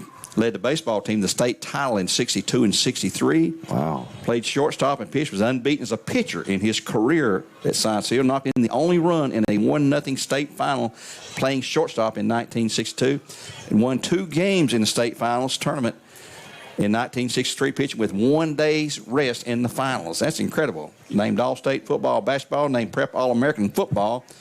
Considered best at basketball, believe it or not. Signed with Florida Gators, and Ray Graves was still at Florida. I'm sorry. UT was running a single wing. Okay. And led the Gators to their first major bowl win in 1965 and 66. He won the Heisman Trophy in 1966. So, and here's something crazy. 2-time All-American at Florida. He was great at running, passing, kicking, punting. Was the first Gator with over 5,000 yards in a career. Named the College Hall of Fame in 1986. First-round draft choice, San Francisco 49ers. Coached the UFL Tampa Bay Bandits for 3 years. Won 7 College Coach of the Year honors. Led the Gators to the national title. Remember him and Tim Tebow, 1996. I think everybody remembers him. Led Duke to a conference championship in 1992. Coached the Redskins for 2 years. It just goes on and on and on. And here's the crazy part of it all. Steve Sloan, the most famous athlete at Bradley Central, graduated 1 year before Spurrier in 1962, and the Bears won the state football championship and the basketball championship. Sloan all-state in both those sports were there, so he's the most famous athlete there. That's quite a comparison. It is crazy. Steve Sloan was coaching at Duke when he left in 1986. Guess who replaced him? None other than Steve Spurrier. Crazy, crazy, crazy. So anyway, the winner, again, congratulations to Cooper Darrell. Cooper Darrell. I don't know if I even mentioned that. Cooper Darrell, the winner of a large pizza of his choice from Pizza Hut. Just go to the shooter there anytime during the business hours and pick up your certificate and enjoy the pizza. And I prefer myself, I'll tell you what I like, is the house special with everything on it. So, boy, I could eat one right now. Anyway, we'll take another break here. Well, Earl, I'm going to come to you if you're ready. But I am ready. Earl says he's ready. So let's go to Earl for our stats brought to you by Remember Me. All right, Gary, and here, and you and I were talking off the air. Honestly, Science Hill has dominated the offensive stats and ball possession, first downs. It's very one-sided. But remarkably, our defense, after the first drive or so, the defense has played well and has kept us in this ball game. It's 14-0, and we're not out of this ball game despite very one-sided stats. And if we've got to get some offense going, that's the problem right there. And you will see why. The Bears in first downs had 3 in the first half. 2 of those all three of them, by passing. And the running game has just been nil in the first half. Science Hill has 11 first downs. They have moved the sticks, particularly in the first quarter and the early part of the second quarter. The Bears have shut them down the last 9 minutes of the second quarter and played very well. In the rushing department, the Bears have had only 5 rushing attempts for a total of 13 yards, all of those runs by J. Allen Terry. So he has 13 yards here at halftime, and the Bears' running game has just been slammed shut. On the other hand, Science Hill has 34 rushing attempts and has gained 161 yards, and it's just a flip. They have just run, and racked up first down after first down, and the Bears have just been stymied. In the passing department, the Bears are doing a so-so game. They have completed 8 out of 14 passes for 54 yards, 0 interceptions here at halftime. 8 for 14, 54 yards. Science Hill, 6 for 6. They've been perfect. They don't throw nearly as much as they run. We expected that, but they've completed 6 of 6 for 56 yards, likewise no interceptions. We had just that late fumble just before the half ended. Did not lose it, but nevertheless goes down as a fumble. No fumbles on the part of Science Hill. 4 punts by Skylar Perkle. He's done a good job. 37 yards on his kicking average here at halftime. 2 punts by Science Hill, 32 yards on their kicking average. Only had 1 penalty against the Bears, 5 yards, 5 penalties against Science Hill for a total of 40 yards. Science Hill took the ball on their first possession. After the Bears were stopped on their first possession, they picked up 1 first down and then forced a punt. And Science Hill took the punt and took it 73 yards, 16 plays, with Tyler Moon scoring from 3 yards out at the 4:24 mark of the first quarter, and the Toppers led 7-0. They came back on the very first play of the second quarter. Jay Sean Swartz, 36 yards around the right end, capping an 89-yard drive in 11 plays, and the kick was added 2 in a row by Max Turan. And that's where we stand right here at halftime, Gary, with the Toppers on top of our Bradley Bears, 14-0. And there you have his report for Remember Me here in Cleveland, Tennessee. We're on the road right now at Science Hill High School here in Johnson City. Hey, Gary, yes, before you go to a break here real quick, our director has come up with some keys for the game, and he's made a pretty graphic. I know you can't see down there, but I'm going to let him read it if you don't mind. We'll keep it quick. Sure, absolutely.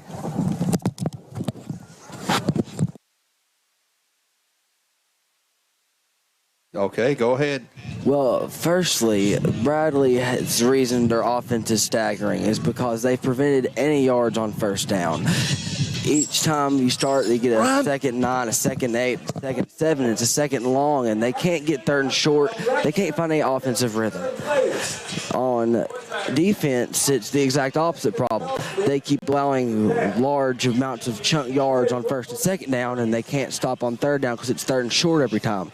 So they need to prevent third down conversions and get more yards on first down offense. Science Hill just has to find some explosiveness as they've ran the ball repeatedly, but haven't passed very efficiently. And lastly, they just have to keep the incredible defense up, because if their defense continues to play like this, our offense is done. Well, there you have it from the director on top of the roof here, and he might be a little cold. So yeah, that's Colin Crisp on that report. He's really excited to be up here helping y'all with this. Well, we're glad to have Colin with us tonight. Who else is up there with you tonight? This is Christian Medlin. I have to think Medlin Hall to get it right, but yeah, Christian Medlin, who's new to me. So okay. And Colin wants to be a sports broadcaster. This is right up his alley. So well, all right. We hope he's enjoying helping you up there tonight. Right now, the Bears are down 14-0 here, and thank you for doing that and letting him do that, Dirk. We appreciate that. And we're a couple of minutes away from the beginning of the third quarter here. We're in the Southland Finance halftime show. And, again, the winner was Cooper Darrell, who won the large pizza from Pizza Hut. Congratulations to him. We'll have another trivia question for you. Hopefully next week we'll have another football game. That's it from here for halftime. We'll take another 2-minute break, come back with the third quarter kickoff. We return here on Talk 101.3 The Buzz, where all games supplied to you by Wholesale Supply Group. Back in 2 minutes.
winner of Farragut and Jefferson County. Other games in our matchup in this Region 1 against Region 2 is Bearden at Diamond's Bennett tonight. I don't have anything to report on that. In Morristown East at Maryville.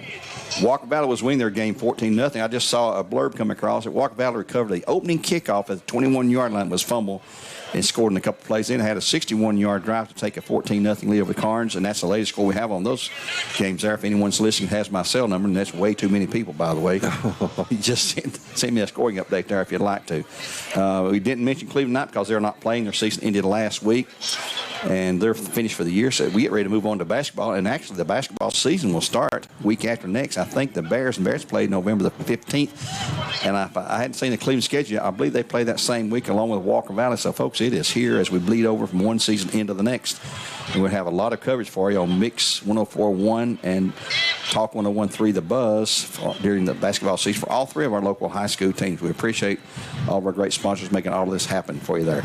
We're going to take one more short break, a 1-minute timeout. We'll return with that kickoff here on Talk 101.3 The Buzz as we wrap up our Southland Finance halftime show. Hey guys, this is Austin with Let's Bounce Rental. We're here to provide a quality inflatable for a great price. We have over 17 that's available, and we are easy to book and hassle-free. So you will never go wrong with getting a party done by Let's Bounce Rental. We are always here to provide a great service. Our crew is dedicated to make sure your equipment arrives on time, set up properly, and without any hassle. Our job is to make sure you have access to the best inflatables so you can have the most fun possible at any event. Whether it's a school event, church gathering, or birthday party, we have the equipment for you. The best part is that we are a locally owned company. We pride ourselves on making sure our customers are taken care of. So the next event you have, plan for success with Let's Bounce Rental. Call us today at 423-435-4311 or reach us by email or website. Thank you.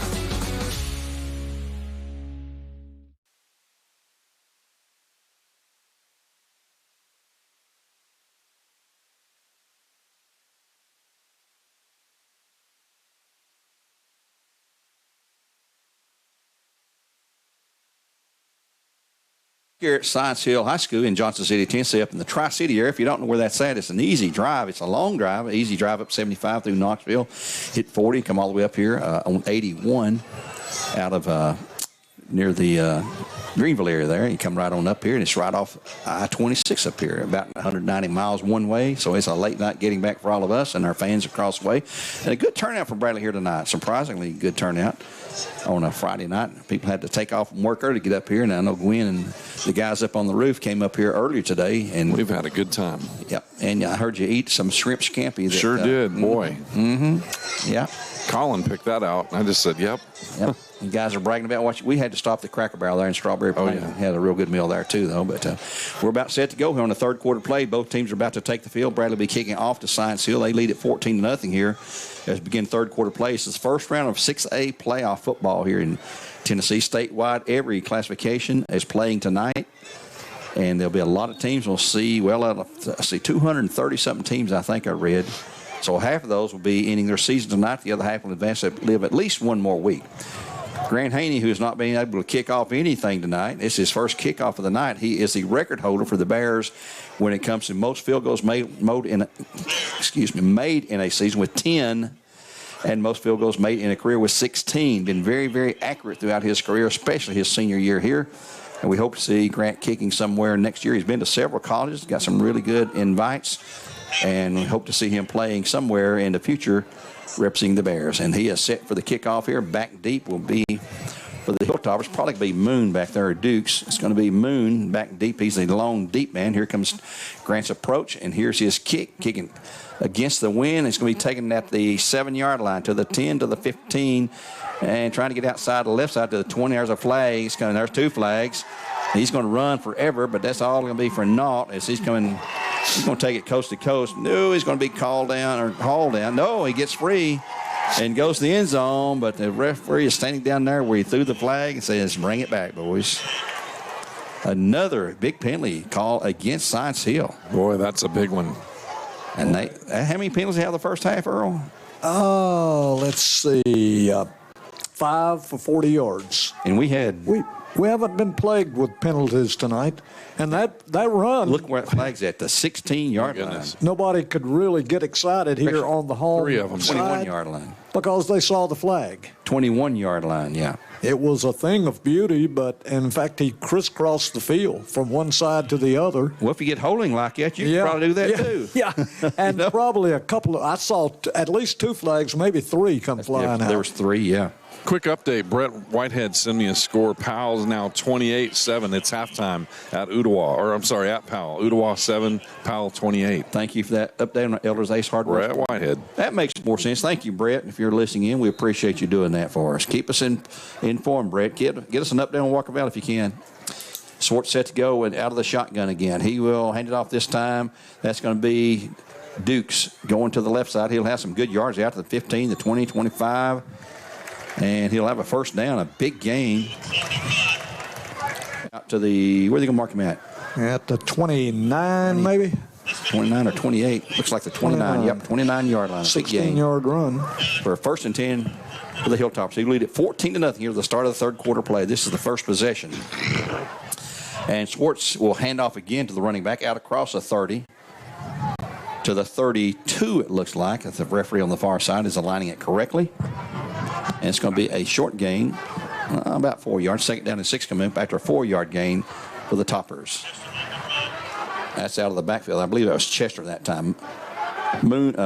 Dukes is back there with him. They got 2 halfbacks behind Swartz, who's a small, very small boy. He's a killer runner.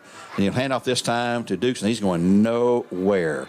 Brody Morgan in on the tackle there. Yep, 3 or 4 Bears. Yep, also Tito Williams in on the tackle.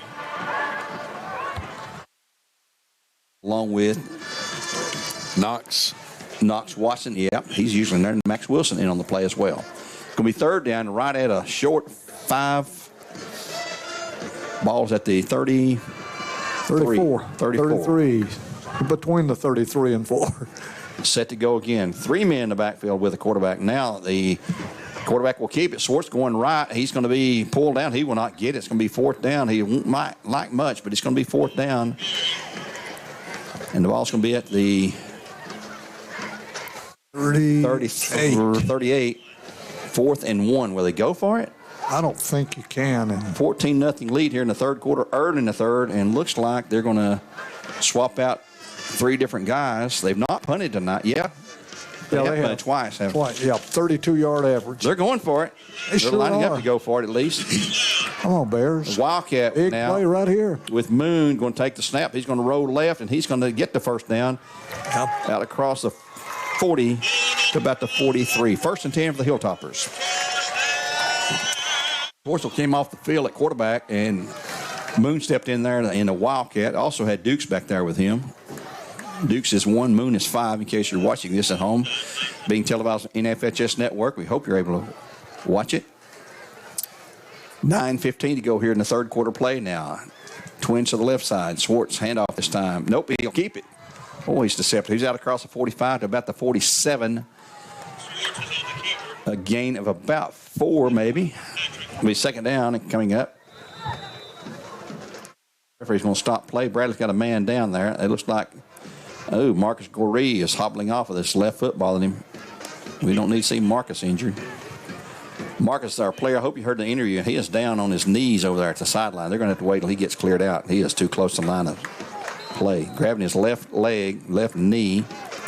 And they're going to go ahead and look at him here. And here's Schwartz back. Pass out in the flat. It's going to be, they incomplete. Boy, that was close to being picked off for a pick 6. Intended for Moon. Yep. And that for the Bears was in there, number 17. Of course, that's Max Wilson. Man, that was close.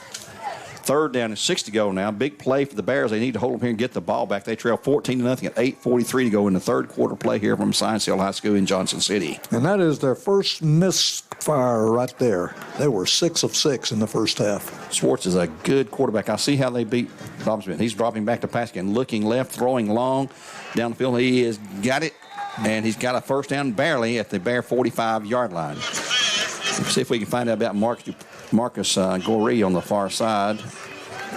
Being attended over on the bench. Oh, man. Gary has offers from Michigan, Michigan State, Nebraska, Notre Dame, Tennessee, Auburn, Vanderbilt, Mississippi State, Kentucky. I mean, about everybody in the world in the D1 school is after that young man who's just a junior. Swartz back to pass, throwing out in the flat. It's going to be complete again. Got a block in front of him. He's going to have a short gain, and he maybe get a yard there, if that. Be second down and long. And let's say no gain. Yeah, completed pass for no gain. Yep. He was behind the line of scrimmage when he caught it over in the flat, and here we go again. Now Chester in the backfield with Swartz. Snap to handoff to Chester. He'll hit the middle for a gain of about 3 down to the 42-yard line. Going to be 3rd down and 7 to go for the Hilltoppers. They lead at 14-0 here. Clock's down to now 7:57 to go in the third quarter play. As this running game chews up that clock. Looking to the sideline to get the play signal in. Swartz and Chester in the backfield now. Twins to the right. Single man left. Swartz keeps it himself. He's going to run up the middle. He's going to have the first down easily. He's got 5, 10, 15, 20. He's away. And he'll be pulled down from behind way downfield at the Bear 11-yard line, just outside the 10, looks like. Man, that guy is fast. He's the guy I was talking about was so fast. Yep. He's not big for a quarterback. 5'8", what, 153 or something like that? 153. Wow. It's not 6'8" built like a big quarterback, but boy, he's quick. Well, here we go. 1st and 10, just outside the 10. Handoff this time. He slides down. That is Dukes on the carry. No gain. Steve Spurrier on that tackle. Yeah. That's good, Gwen.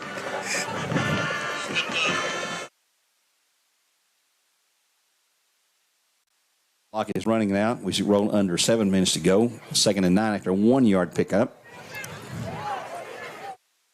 In the backfield, he'll take the handoff to the right side. No, he's going to be hit. He'll lose yardage. He is hit by J.D. Kirkpatrick along with the Bears' number 23, and that is Makai Collins. It's going to be 3rd down. He lost a yard back, so it's back to 3rd and 10 from the 11. Bradley defense has really played good tonight. They had an opening drive. They took it down the field, that long 87-yard drive, but after that, both those in the first quarter, they have shut them down there. Swartz back to pass, rolling right, looking, throwing it away. Just, oh, no, he found a man open down there. That's going to be Moon. He'll be down inside the 10 to the 6, but it's not anywhere near 1st down. So here comes a field goal team on, I think, 4th and a good 5 to go after a 6-yard gain on the pass to Moon. Yep, they're going to try a field goal, and they'll kick it from the 13. So it'll be a 23-yard attempt by Turin. 14-0 score right now. They're set for the kick. Here's the snap. Placed down. That kick is long enough, and it is no good. No good. Went left on him. So the Bear defense held, and they'll take over at that point. It'll be 1st and 10 for the Bears. We come back here in just 30 seconds on Talk 101.3 The Buzz.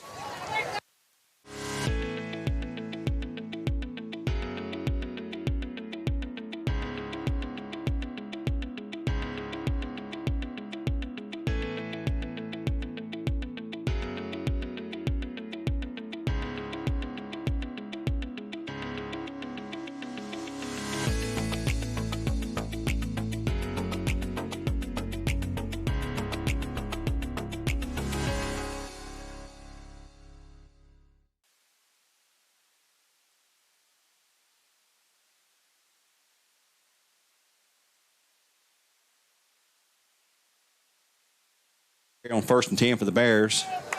Going to place him down to 21, give him a 1-yard gain. 2nd down and 9 to go for the Bears, who just cannot get a running game established here tonight.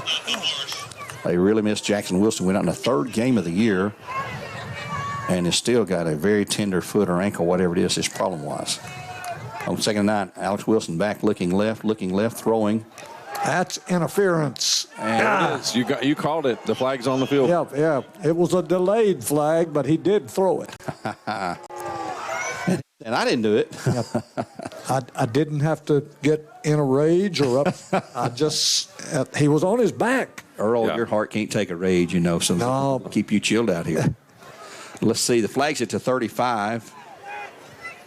So that's going to move the ball to that point where it'll be a 1st and 10 for the Bears and Cleveland Ford at the 35-yard line in Bear territory. Penalties have gone all the way for the Bears tonight, just about. Man, we're not used to this. Pass interference is officially the call. I'm going to open my window back up here, Earl. I need some cool air here. It's not cool enough for me. In the backfield with Walker will be Jay Allen Terry. He'll take the reverse handoff to Jarris Rogers going left. He's got 5, 10, 15, 20, 25, 30. He's away, and there's the flag. Gone it all the way down inside into the end zone, but there's a flag way back up here. Wow. Around the 40, close to midfield. Yep. Doggone it. I think they're marking it around the 41. That's going to be holding. Me and my big mouth saying Bradley hadn't had any bad penalties. We break it for that's a good call. It was a reverse on the handoff. It went to Jay Allen, and Jarris Rogers coming around right to left picked it up. Man, he was flying down the field. So let's see where they're going to mark it off from. Oh, man. I don't think it was a holding. I think it was a push-off or something. Blocking the back. No, there you go. Yep. Blocking the back. Yep. Moves the ball all the way back down. Good grief. Quit walking. My stars. That's 40 yards. We're going to mark it off from scrimmage. From scrimmage. Yep. Mark it from scrimmage, I bet. That's what they're doing. Wow. And the line of scrimmage was... The line of scrimmage was the 37, though, Gary. Well, here we go. Now they're discussing it. Anytime they have a big huddle, they're saying, are we sure about this? Quick note, got a score update. Bearden is up 7-6 over Dobbins-Bennett. It doesn't surprise me one bit. Doesn't surprise me either. Well, Gary and I talked about the possibility coming up that Bearden could knock off Dobbins-Bennett. Now they're going to refigure this. Going to rethink things here. The line of scrimmage was see the 37-yard line. The sticks are still there. Yeah. So now, man, they were going to hit us with about a 40-yard penalty there. Yeah, it was literally going to be 40-something yards, but they've got it right now. 4 of them huddled up and said, whoa, whoa, whoa, whoa, we're about to make a gigantic mistake. There we go. And this is holding, they say, on 30 the Bears. at the 39-yard line. So they mark it off in the spot, so didn't really hurt us then. It's going to be first down and that's about 8 to go. That's about where I thought it was going, but they were already marking it inside the 20. First and 8 for the Bears at that point, at their 39-yard line. The line of scrimmage was originally 37. Now the referee standing there talking to Bradley saying, hold up. Now they're over here trying to talk with Coach Carter. They were trying to calm Damon down over there for a minute. Now they got things ready. Here we go. First down 8 for the Bears at their 39. Snap to Walker. And a reverse flea flicker. Walker back. He's got a guy out there. He's got him there, and he's just overthrown. Boy, he can fire that ball. You ask how far he can throw it? Yep. He showed his arm right there. That was thrown down to the 15-yard line from, the 30, 32. Yep. So 15, 35, and 18. That was a 53-yarder. So, yeah, Alex can throw it. Yep. He's got an arm on him. I'd asked Gary earlier this game what kind of arm Alex had because we haven't seen him really air it out. He aired it out that time, 53 yards worth. And here we go on 2nd and 8. Walker's pass this time out in the flat is going to be complete. And he breaks free again. He's the 30, or 50, 45, 40. Where are they going to put him out there? Inside Hilltopper territory to the 47-yard line. First and 10 for the Bears and Cleveland Ford. Was that Rogers that time, Earl? I think it was Tito. Let's see. I didn't catch the receiver that time. No, it was Tito Williams. First and 10 for the Bears. How are they going to line up here? Rogers out wide left along with Tito Williams. Washington comes in at the H-back. Jalen Terry in the backfield with Alex Walker. Finn Mertz out wide right here. Walker back looking left, throwing left. It's going to be incomplete. Be second down and 10. Williams, the intended receiver that time. Alex's arm strength is pretty remarkable. Yeah. He can fire a bullet. Second and 10 for the Bears. Now, clock is stopped at 5:04 here in the third quarter of play. 14-0 Hilltoppers over the Bears. Haven't given the score in a while. Walker back, rolling. No, hands it off to Jay Allen. He's going to the left side. He gets free for some yardage, and then it's going to be brought down inside the 45 at the 43 or so, and they're going to stop the clock here. And we got a Bear down. It is Jarius Rogers hobbling. Yeah. He's up, holding on the Bears. There's a flag there, holding on the Bears. And Gwen, have you found out anything more about Goree? I don't see him. Just trying to look at the sideline. He's off the bench.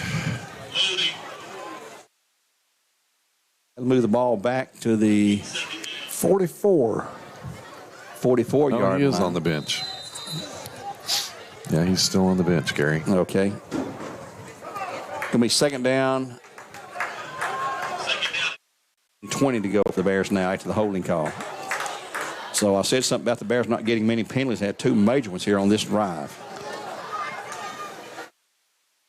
Walker set with the Bears. Overload to the right side. He's back looking, throwing across the middle, and passes overthrown, incomplete. He had a man out there, but it's just overthrown. Third down and 20 to go. We're going to have to throw it here again. And our intended receiver, I think that's Jarius Rogers. It is. He's down again. He's down. Holding his left. Well, let's see. I'm not sure what his deal is with him. He took a tumble himself. He wasn't hit on that incomplete pass, rolled over and hurt himself. He's still sitting down about the 26-yard line.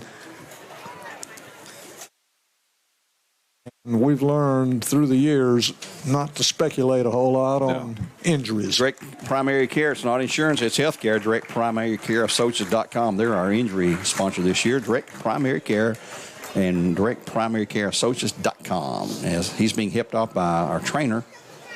Yeah. Slowly walking the field. Science Hill fans clapping for him as he gets up. Yep. They're like good sports here in Science Hill. Looks like he's holding his left arm, left shoulder or something. He might have hurt himself when he tumbled, trying to make that catch. He fell and rolled over. And there's Marcus Goree standing all alone with no helmet in his hand. That tells you he may not be coming back tonight. Third down and 20 to go for the Bears with 4:33 in the third quarter play. 14-0 Hilltoppers over the Bears. Big play coming up for the Bear offense right here. In the backfield, Jalen Terry stays in there with Walker. Bears have trips right side. Walker back looking. Going to throw it back to the left side, and that's going to be intercepted at the 45 to the 50, 45, 40, 35, and down about the 30-yard line. It'll be first and 10 for the Hilltoppers at that point. No flags on that play there. First turnover of the game for either team comes on interception here at 4:21 in the third quarter play. And that was number 2. That was Steve Famoyan. Intercepted. He's not only a wide receiver, he starts in the defensive secondary. So first and 10 at the Bear 30-yard line for the Hilltoppers. Oh, that's a big play right there.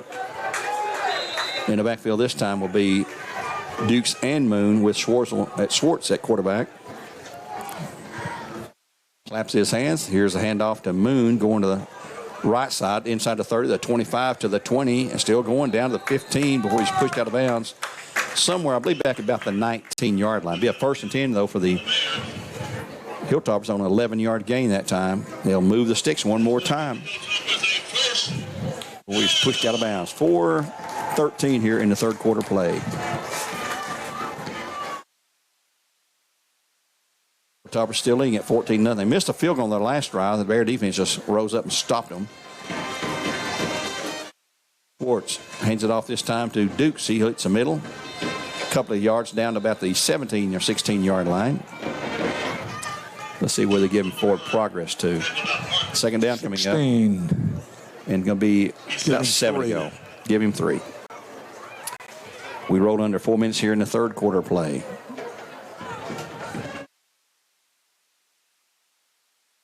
Hand off this time to Dukes going left, and he's going to be hit and brought. Nope, he didn't get brought down. He's jumped out of it. And he is near the end zone, but not quite there. Knocked out the 2-yard line, where it'll set first and goal for the Hilltoppers. Man, had him trapped in the backfield, got his foot around him. He pulled out of the ankle tackle and moved it on down the field. A 14-yard run. Had him really for a loss. First and goal at the 2-yard line. Let's see who's going to make the attempt to score. It's the Wildcat with Moon, and he will go into the end zone for the touchdown. At 3:37 to go in the third quarter play, Hilltoppers jump up to a 20-0 lead over the Bears. With the PAT upcoming.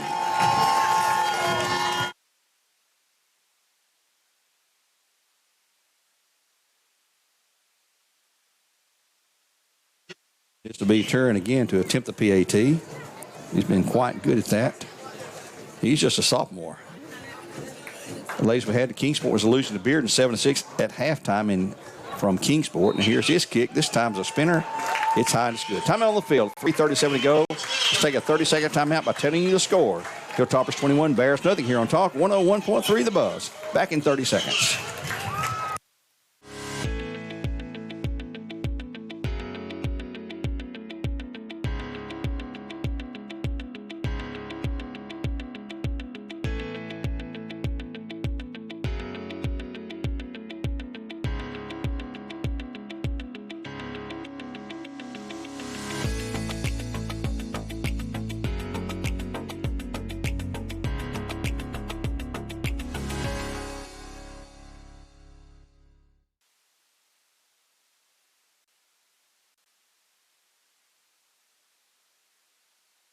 Lead 21-0 at that last score. Now the Bears be receiving. They've got Rogers, Goree, and nope, I don't believe Goree's out there. Going to be Finn Mertens replacing Goree along with Jarius Rogers and J. Allen Terry back there deep. With Jarius Rogers, the man in the middle, awaiting the kickoff here. Here's the approach. Here's the kick. A high spinner, short kick can be taken by Finn Mertens here at the 16, going left to the 20, trying to get outside and be pulled and hit and dragged down and pushed back, but he'll be getting forward progress. It shouldn't be the 20. It looked like a mark back to the 18. He was up to the 20. Yeah. And they are going to give him his forward progress. Hey, we'll mark it first and 10 for the Bears at the 20-yard line, now trailing at 21-0.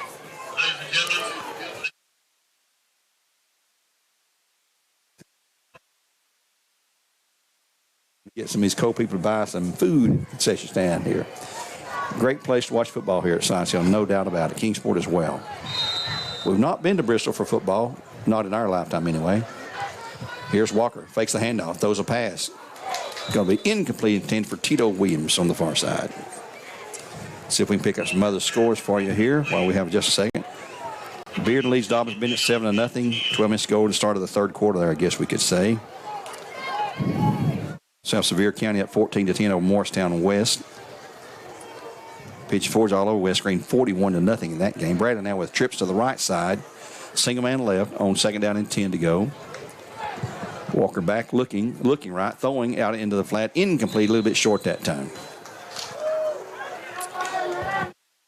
Farragut 17, Jefferson County 7. That's in the third quarter, about 8 minutes to go in the third quarter. Farragut leading 17-7.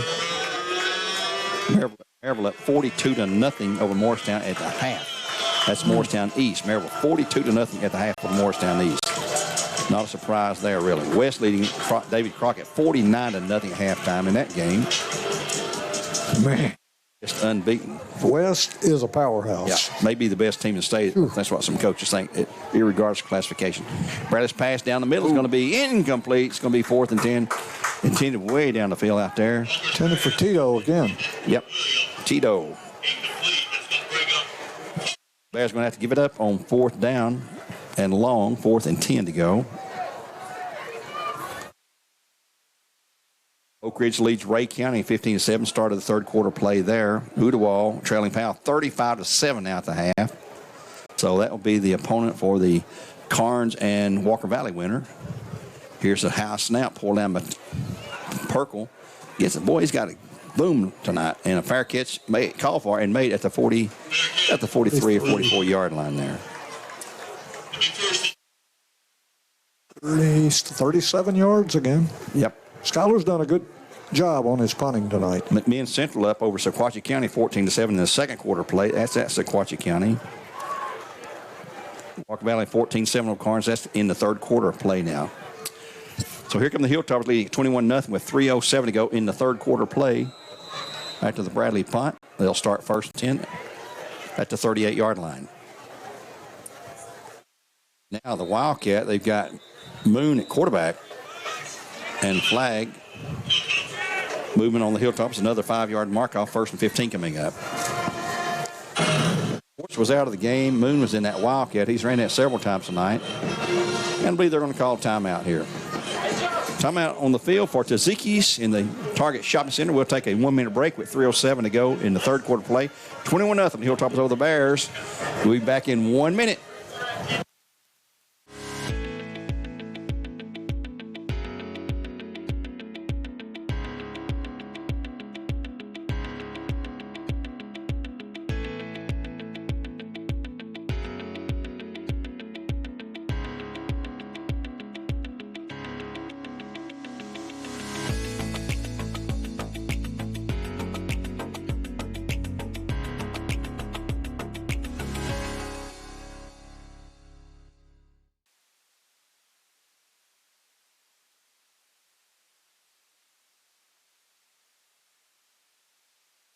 At McDonald's, we're making changes every day to serve you better. It's what we're made of. And serving you better means fresh beef quarter-pounder burgers. Your burger, his burger, her burger. All cooked fresh, right when you order. Made from pure North American beef and just a pinch of salt and pepper. Because we think there's nothing better than a fresh beef quarter-pounder burger made for you, right when you order. And that's just one way we're showing you what we're made of. Dead in their tracks on the next play. Carried that time by, I'm not sure who carried that. They're running some weird sets here. It's going to be 3rd and 4. The scoreboard was wrong. We were second down, and that was 3rd and 4 now coming up. Ball's at the Hilltopper 49-yard line. They lead at 21-0 here with 2:18 now to go in the third quarter play. 3rd down and 4 to go. Snap. Direct to, and there's a flag that's coming back. They got a first down, but it's coming back. Holding on the play. Flag right there at the 49-yard line on this side. Holding on Hilltoppers. That's the call. Boy, their coach is not going to be happy with that, Coach Carter. So back them up to the 49 to the 39. It's going to repeat 3rd down, but now it's going to be 3rd down and a lot further to go. It'll be 3rd. They've got to get to the Bear 47, and they're on their 39. So they got 11. Penalties have really hurt Science Hill tonight. 3rd and 14 coming up. Yeah, they've had 8 penalties marked off. So with Schwartz at quarterback now, Chester at running back.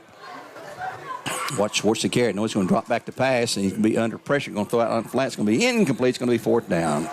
And here comes the punt team in for the Hilltoppers.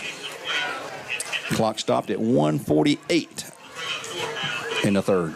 Boy, it's been a long third quarter.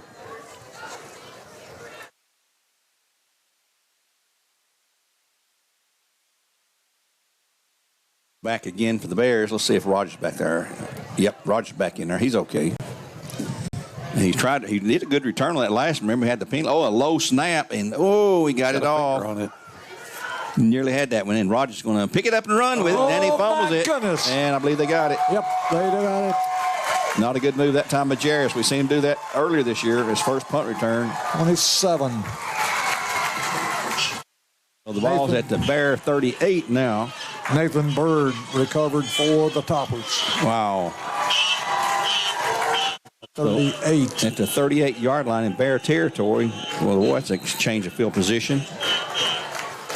You intend to get the ball back, and you fumble the punt, and the Toppers take over there. Chester in the backfield with Schwartz now. And he'll hand it to Chester. There's a reverse and a flea flicker back to the quarterback. And down the field, he's got a guy wide open for the touchdown. Oh, my, did that work to perfection. Number 15 on the catch. To Moon. That's Daniel Nairn. Moon on the pass. No, that's Daniel Nairn. Yeah, Yep. that's Nairn on the catch, on the pass from Moon. That is Dr. George's grandson. Yep. Daniel Nairn. They handed off to Chester, who handed off to Moon, who pitched it back to the quarterback, Schwartz, and by then, the Bear defense had bid on it and took it in for the touchdown. 27-0 the score now. Here's the kick. It's up, and it is good. Time out on the field with 1:41 to go. They scored on one play there after the Bear turnover. We'll be back with the Hilltopper kickoff in 30 seconds here on Talk 101.3, The Buzz. At McDonald's, we're making changes every day to serve you better. It's what we're made of. And serving you better means fresh beef quarter-pounder burgers. Your burger, his burger, her burger. All cooked fresh, right when you order. Made from pure North American beef and just a pinch of salt and pepper. Because we think there's nothing better than a fresh beef quarter-pounder burger made for you, right when you order. And that's just one way we're showing you what we're made of.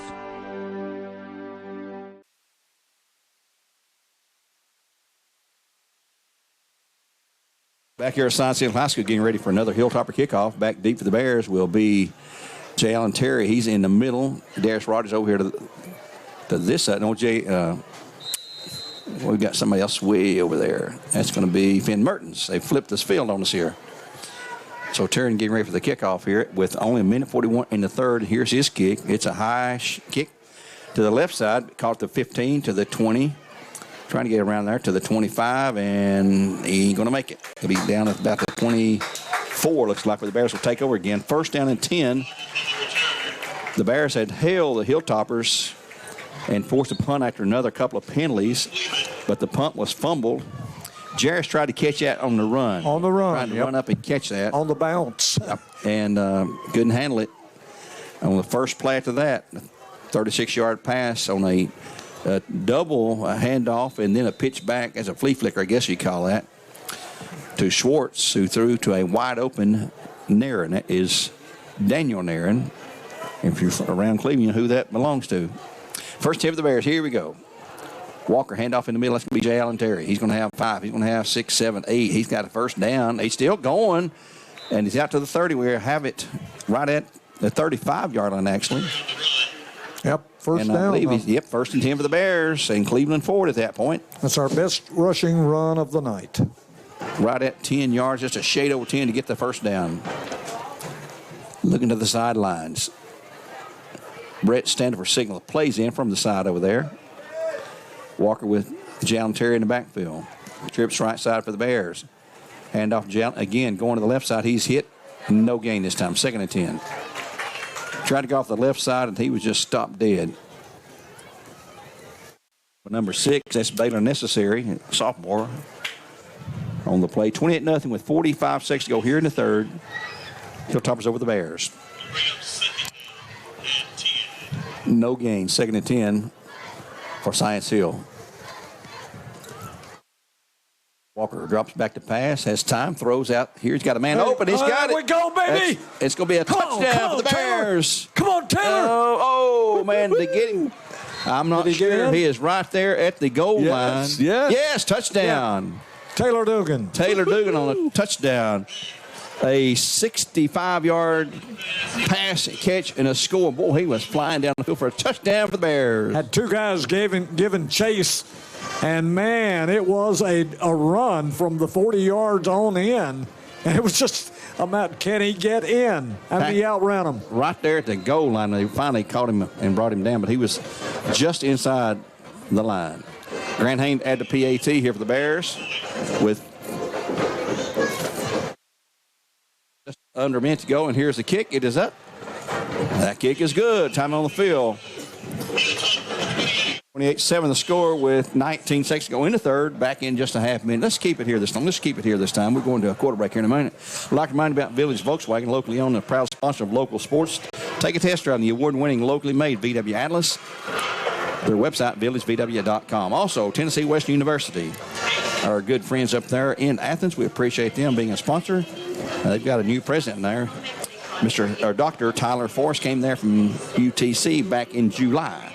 I'd like to remind you about the Wojtek Center for Orthopedic Care. No matter if it's a sports injury, a work injury, or just an accident at home where you're prone to be clumsy like me and get hurt, he's got you covered. The Wojtek Center, Wojtek.com is their website. And Dale's Heating and Air for all your heating and air needs as it gets colder and colder. Sort of cool here, not pretty warm here in the press box, though. Just call Dale's. That's their website, justcalldales.com. Well, will the Bears kick it away, or will they try for an onside kick at this point? We don't see in a moment. Grant Haney tees it up. He's got a pretty good leg under him. And set to go, waiting for the official to give us the go-ahead to kick it. Here comes Grant. And it will be a pooch kick. It's going to be taken down and just fell on about the 35-yard line. So 1st and 10 for the Hilltops at that point. Necessary on the recovery there, right at the 30. But he's going to put him at the 36. Spot it.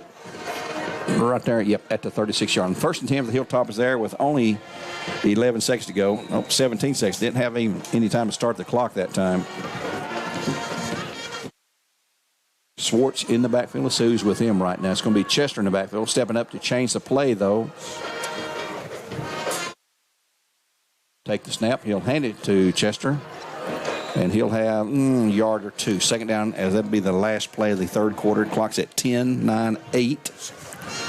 It winds down as both teams sort of head to the sideline. So, at the end of 3, the Hilltoppers 28, the Bears 7.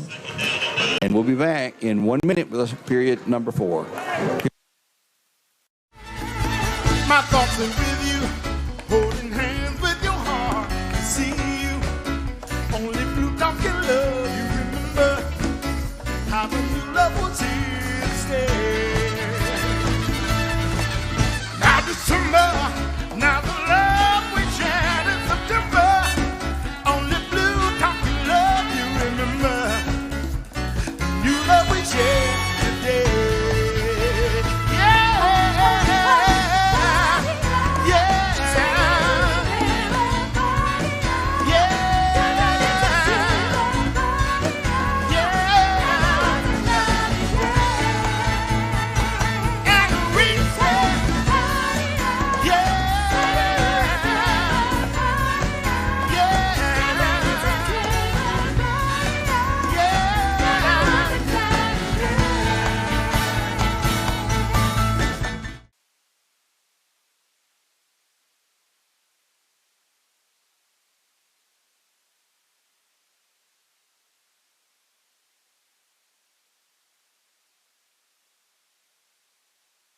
Here, it's Moon on the carry into the middle. He's going to have some yardage, and he just keeps on going.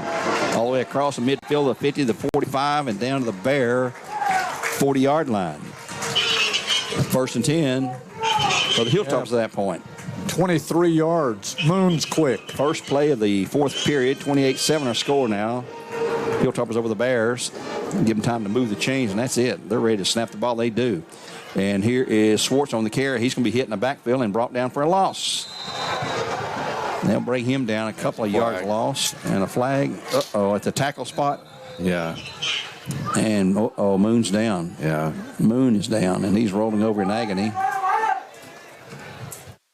Let's see what the flag. Here's a personal foul on the Bears. So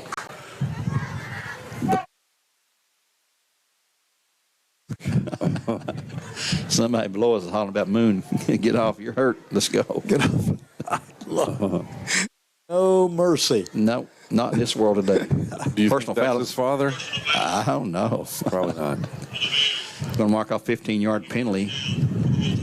That'll push the ball all the way down inside the Bear 30. 28 when they put it down. 1st and 10 with the Hilltops at that point. Moon is still down right there in front of his bench. His team's gathered around him, but he is, I'm not sure what he got hurt, but he was rolling over like something really hurt. Boy, it'd be a big loss for them here in the playoffs. They lead at 28-7. Let's take a quick break here. I believe they're going to, well, he's not up yet. Yep, wait a minute. Let's keep it here. He's up. They're having to carry him off there. He is not putting any weight at all on his left or right foot. Nope. And that's not a good sign at all. I hate it for the kid. I hate it for anybody who gets injured.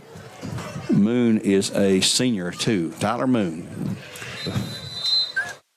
So here come the Hilltoppers with 11:21. The clock's running. Well, I guess they shouldn't run now. 28-7 the score. And they'll have it right there, 1st and 10 in Bear territory. And off to Dukes this time. He's going to the left side, being chased by one of the Bears, and they'll hit him and knocked out of bounds by Tito Williams. And he's going to be gaining, let's see, where are we at here? He's going to lose. Yeah, they hit him in the backfield. Yeah. I mean, at the 21-yard line, so a loss of about 3. Just call it a 3-yard loss, 2nd down, 13 to go. The Hilltoppers. Clock's at 11:05, and out a bounce play stopped the clock. 2nd and 13, yep, a 3-yard loss. Hilltoppers lead it now, 28-7 the score. And Swartz back to pass, rolling right, looking. He's going to throw it out over the head and incomplete. He had a man open. Yeah, he was wide open and just barely overthrew him just off his fingertips. Yep. That would have been a good catch there, but he just couldn't pull it down. Let's see who that number is on that player. Pass was intended for number 23. That's Chester out of the backfield. So 2nd down and 13. No, it's 3rd down. It was 2nd and 13 on that play there. Scoreboard is, now they got it fixed. 3rd and 13. Let's see if Swartz, yeah, he stays in quarterback. He's got Dukes to the right, Chester to the left of him. Probably a passing situation, I guess. Swartz will keep it, he'll run with it, and he's not going to get hardly anything. He's still going to be 4th. Maybe a yard. Yep, 4th and about 12 to go. Bradley sniffed that one out quickly. Watson on the tackle. I'm going to call that no gain. It's still close to the 31, Gary. Yep. They moved the sticks a little bit. So a big play for the Bear defense here. 10:27 clock is running. They're down 28-7. It's not hopeless yet, but it's getting close to that point where it will be. Here's Swartz said again. He'll go back to pass, looking, throwing out in the flat, and incomplete. It's going to be 4th down and 12.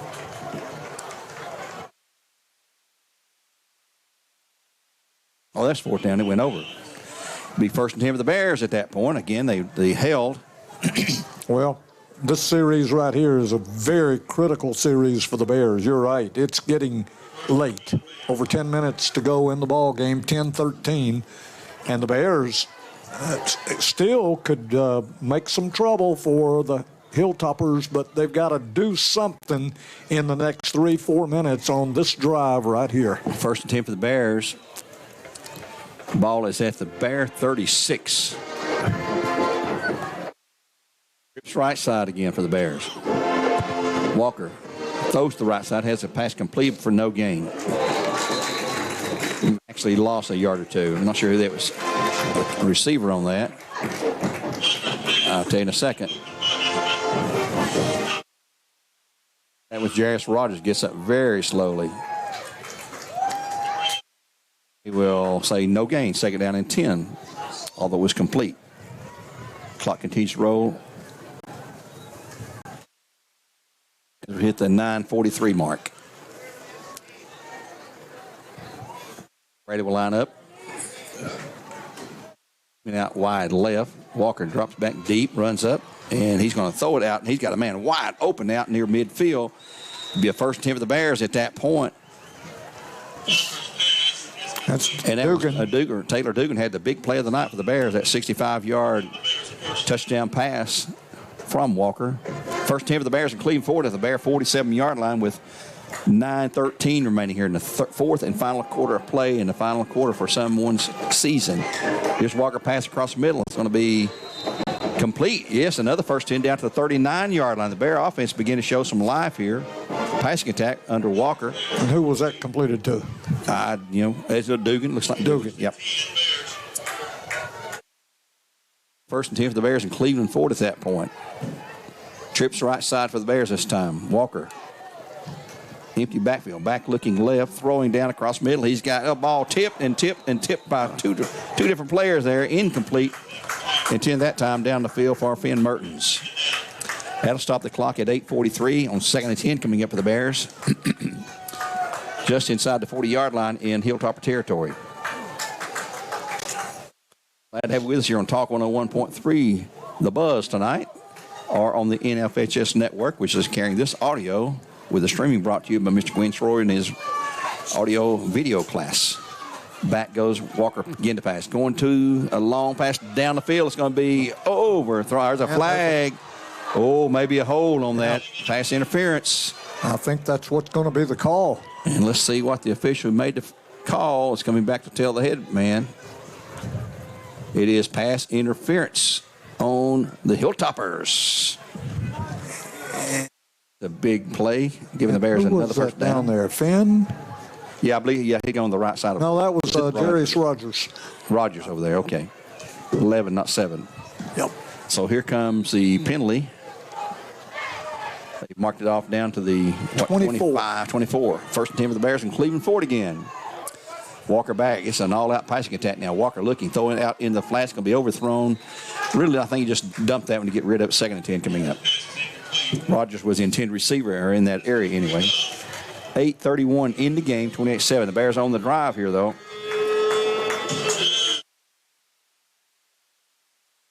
At the 24. Some kind of weird sound effects going on here. Trips to the left side this time. Walker back. Throws a little screen, intended screen across the middle. Oh, nearly intercepted. It's going to be 3rd down. Yeah. 58 said, hey, it was me who broke that up.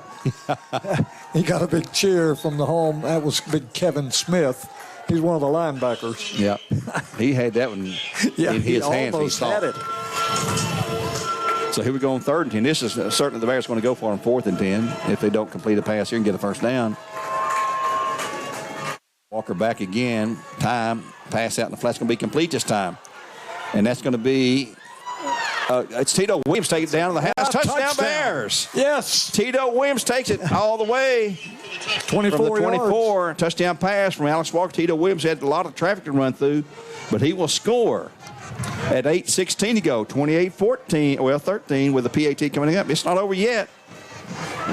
The Bears have really fought back, and that's what Coach Floyd told me earlier this week. He said, if we win, or we go down, I just ask we go down fighting.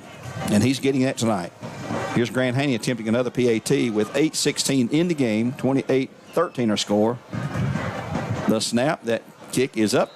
It's plenty high, and it is plenty good. It's good. Nice. Timeout on the field, a 30-second timeout here, back with the kickoff in 1/2 minute, 28-14 our score now. The Bears trail the Hilltoppers.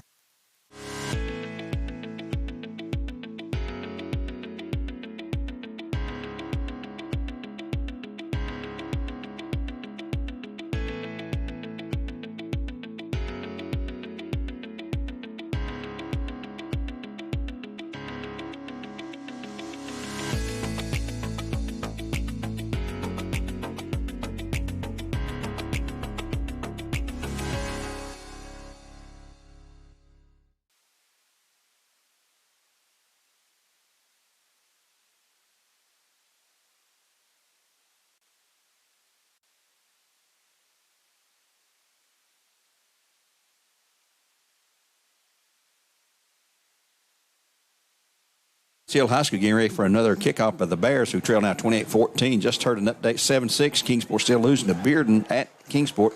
Late in the third quarter play there from just across the, just west of here in the Tri-City area. Kingsport coming in number 2 in Region 1. Science Hill right here, the champs of Region 1. Bears come in 4th and give them all they want right now. Well, Gary, they did exactly what I said they had to do. They took it 69 yards in 8 plays from that 31. So they've cut the lead from 28 down to 28-14 right now with over 8 minutes to go. And you would think onside kick here. I don't think yet. Let's see though. Nope. I'm going to pooch it. Going to hit and bounce, be taken at the 19 or so. 20, 25, 30. 32 maybe. So what they're banking on here is the defense hold them one time, 3 and out, and get the ball back with plenty of time. So, and you know they're going to run it. They're not going to dare pass it. Yep. It'll stop the clock if it's incomplete. As Woody Hayes says, you throw it, there's 3 things that happen. 2 of them are bad. Yep. 8 minutes and 8 seconds to go, and the Bears still have a chance. They've got to come up with some defense and make a stop here and then score within 2 or 3 minutes. Swartz, the quarterback, with Dukes and Chester in the backfield. And he will hand it to Chester, who up to the right side, left side, rather. And they didn't get much. There's a flag. Might have been a late block by their guy over there. I'm not sure. Holding on Hilltoppers again. Huh. Man. So it's going to be 1st and 20. Well, maybe not 1st 20. They'll mark from the spot of the foul. The, 25? 24. 24-yard line. So it's 1st and, it's right at 1st and, well, not 20, but they got to get to the 41. 1st and 17, I guess. 1st and 18, they got to get to the 42-yard line. So Bradley still in this game right now. Move before the ball is snapped, and here is Moons going to the... Oh, bring him down. And he is going... Oh, Lozes. He's going to be hemmed in, and he just slides down on his own there at the 41, and no flags on this play. But a big first down. Yeah, huge. Yeah, that one hurt right there. Down to the 41-yard line. 26 and 9, 35-yard run. Moon, number 5. And they do have a good rushing attack. The quarterback, Chester, Moon, and Dukes, who was hurt, so I'm not sure about him. Swartz hands it to Chester this time, and he will have nothing. Boy, he has pushed back hard that time for the Bears. Knox Watson and also number 33, Simon Mullis. He will lose a yard. It's going to be 2nd down, 11 to go. Clock at 6:53 and running. Not to let number 1 run anymore. I can do better than that. I'm 2nd down, 11 to go. You know they're not going to throw it. Bears are just sell out on the run. They've got 1 receiver each side right now. They were taking all the time in the world, letting that play clock run down to the last few seconds. Clock's at 6.5 to go. And here is Moon again going left this time. He's going to break free. He's going to have a 1st down at near the 30-yard line. It'll be a 1st and 10 for the Hilltoppers at that point. Well, Moon has been a... Yeah, Moon went to the sideline a few minutes ago, injured, but he's back in there. To the 30. That's a 13-yard pickup. About 5:50 to go when the ball snapped again.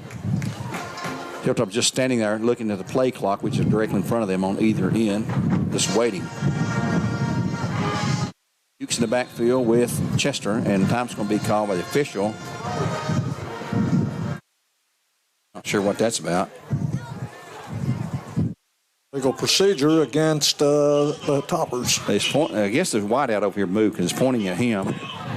And make it 1st and 15. The clock's what's important. 5:54 to go in the game. 28-14, Hilltoppers over the Bears. Swartz with Dukes and Chester back there. They're waiting for that play clock to run down. It's yeah, they're the play using the clock. The snap, he'll hand it to Chester. Chester hits the middle and falls for a good 4 or 5 yards. Going to be 2nd down and about 10 to go. At to the 29. Give him 6 yards, 2nd down and 9 to go. 6-yard pickup by Chester down to the Bear 29. Clock's down to 5:04 or 5:14 looks like. That's the problem. This offense for Science Hill, they can eat some clock. Yep. The Bears can't get it back, trailing by 2 touchdowns, and this is what they did not need. Yep, 2nd down and 9 to go. Clock's under 5 now. The snap. He'll hand it off this time. In the middle, that's going to be Moon. He's going to have some good yardage. I'm not going to have the 1st down, but he's going to have pretty good yardage. And they keep pushing the pile. Yeah, he's going to get the 1st down or right at it now. As you just push the pile, and Duke's on the carry. Yeah, it was Duke. Duke's not moved. And he did get a big push. 9-yard pickup. First down. 1st and 10. And this drive may be the icing on the cake that the Hilltoppers need. With 4:31 to go, the play clock is reset. This at 21 now. So it'll be close to 4 minutes to go when they snap the ball again. They lead at 28-14 here.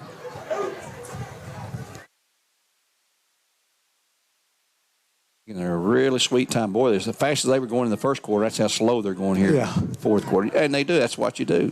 Here's a Wildcat with Moon taking the snap. This time hands it off to Dukes.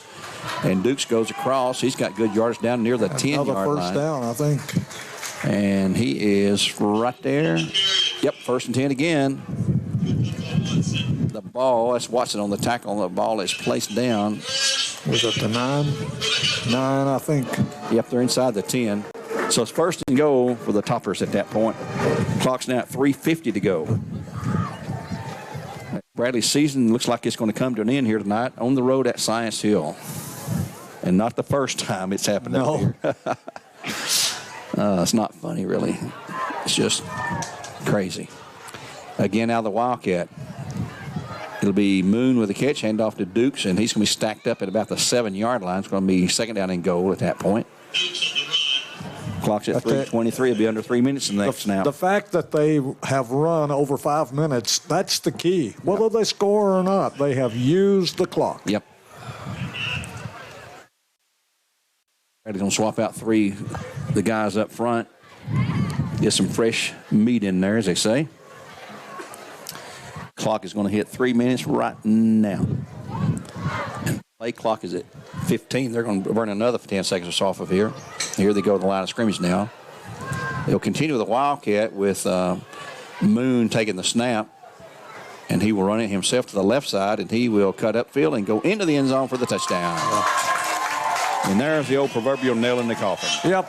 With 2:41 to go in the game. That'll push the lead to 34-14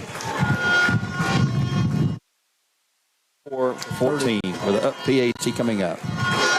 Out of the Wildcat formation. They ran that a lot tonight with Moon back there, and their fans say, you know what, we've got this one. Let's get out of the cold here. Yep. A lot of people feel like, hey, it's over.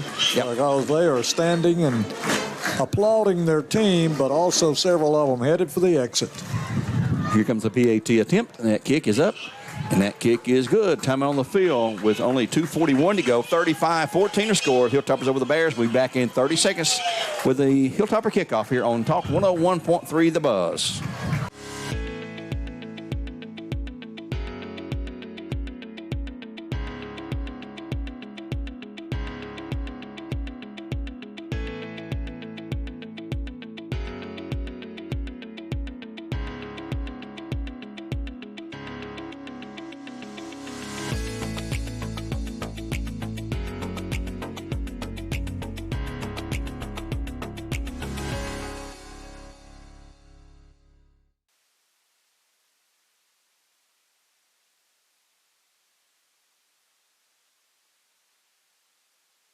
Here at Science Hill is swapping out the footballs. Give him a kicking ball out there, I guess, with 2:41 to go in the game. And that drive, Earl, was what, 6 minutes? Boy, it was, let's see, 6 minutes, almost. And a lot of running plays, all running plays. Yeah. Hilltoppers up 35-14. Here comes their kick. A short kick to be taken at about the 21 to the 25. Trying to reverse field, and he gets away a little bit, and coming up field to the 26, 27, 28. Wow. Interesting play there, and it's going to be down at the 30, maybe the 35-yard line when they finally put the ball down. First and 10 for the Bears coming up here with only 2 minutes and 30 seconds as the stands begin to empty here on the home side. Bradley Faithful staying right where they were, glued to their seats over there with 2.5 to go. They're trailing by 21 here. The Bears will end the season 7-4, it looks like. Hilltops improved to 7-4 as well. Yep. And they'll be taking on next week. We don't really know yet. Probably Farragut. Yep. And we'll get those scores for you before we leave tonight. Try to get you updated at least on that part of it. Got to find my brackets here again. They're here somewhere. Here go the Bears now, first down and 10. Just outside the 35-yard line. Snap to Walker, who's back looking right, throwing the ball out. The flat's going to be complete. And jumping away from one guy, but then being tackled. Couldn't get away from the first guy to hit him, and it'll be brought down a 1-yard gain. Jay Allen Terry, let's give him 1 yard. Yep, second down and 9 coming up. Bear football season is going to come to a close. Been a good year. Had a lot of home games, 7 home games on the new turf that we had installed last year. Can't complain about too many things. Here's a pass out flat. Oh, nearly caught down the field. Jairus Rogers, the intended receiver, just couldn't hang on to it. We had some guys step up and shine. Jairus Rogers, one of those guys this year. Alex Walker's had a good first half, good second half of the season. DeMaurice Ballard came in and played well at quarterback. And Jay Allen has not had a good night tonight, but he really has helped us this season. Without him, after Jackson Wilson went down, man, where would we have been? Yeah. Get you some scores on our Ace Hardware scoreboard. Elder's Ace Hardware scoreboard. Taylor Dugan's had a good night tonight. Walker back passing. He's going to throw it as far as he can throw it down the field. He's got a guy way out there, but it's going to be overthrown. Boy, he can fire that thing. He's got the arm. That was another intended for Tito Williams. And, man, Tito was out there, but Alex overshot him, maybe 5 yards, 4 yards. But he, again, just aired it out and threw it maybe 50 yards. Here's an update. Bearden 14. Dobbs Bennett 6. 6 minutes in that game at Kingsport. So Bearden, our number 3 team, may be going to knock off the number 2 seed, Dobbins Bennett, here in Region 1. Walker back again, and he's going to complete the pass. Good yards pick up for the first down out across midfield to about the 49-yard line. Who caught that one there? Let's see who that is. Number 4, Jay Allen Terry. Yep. Nice run there. Right across the middle. And Jay Allen took it more on the run than he did the pass. Got it to the 49-yard line, so we pick up 14 yards. And here's a pass out and flat, going to be complete again on the other side. And it's going to be a 1st and 10 for the Bears to the 40-yard line. Well, let's see. It's going to be, he's going to be about a yard shy. Yep. Gain of 9, second down and 1 coming up. And that was to whom? I didn't catch the receivers on the far side, or I couldn't see. 17. 17 for the Bears. That was Max Wilson. Max Wilson, yep. Bears sets to snap it again. Walker back, looking left. Throwing across the middle is going to be complete. The Jairus Rogers right there in the middle. He's going to be wrestled down at the 25 or 26. It'll be a 1st and 10 for the Bears on this play. Clock's at 1:13. They're not going down without a fight, that's for sure. Going to mark the ball down right at the 25, looks like. It's got trips right side this time. Walker back, looking, throwing into the end zone, and incomplete, intended for Jairus Rogers, who helps up the defender that time. That'll stop the clock with 59 seconds to go in the game. 35-14, Bears down by 21. We'll give you as many scores as we have immediately following the game while Earl's adding up the stats on our Jinx Daily post-game show. We'll name our play of the game. I think you all know who that might be or what that might be. Empty backfield now. Trips right side. Walker takes a snap, back. Hit as he throws up Allen Terry. He's got it complete down to the 20 onto the 16-yard line. Just shy of the first down with 49 seconds to go. The clock continues to run. And he will be really close. Timeout called by the Bears. And let's take one with him on behalf of Taziki's in the Target Mall. With 46 seconds left in the season, a timeout for the Bears, 35-14 in favor of the Hilltoppers. Back in 1 minute with more live coverage.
Bradley on 3rd and 2, a pass into the end zone was knocked away. It's going to be 4th and 2 for the Bears now with 42 seconds in the game.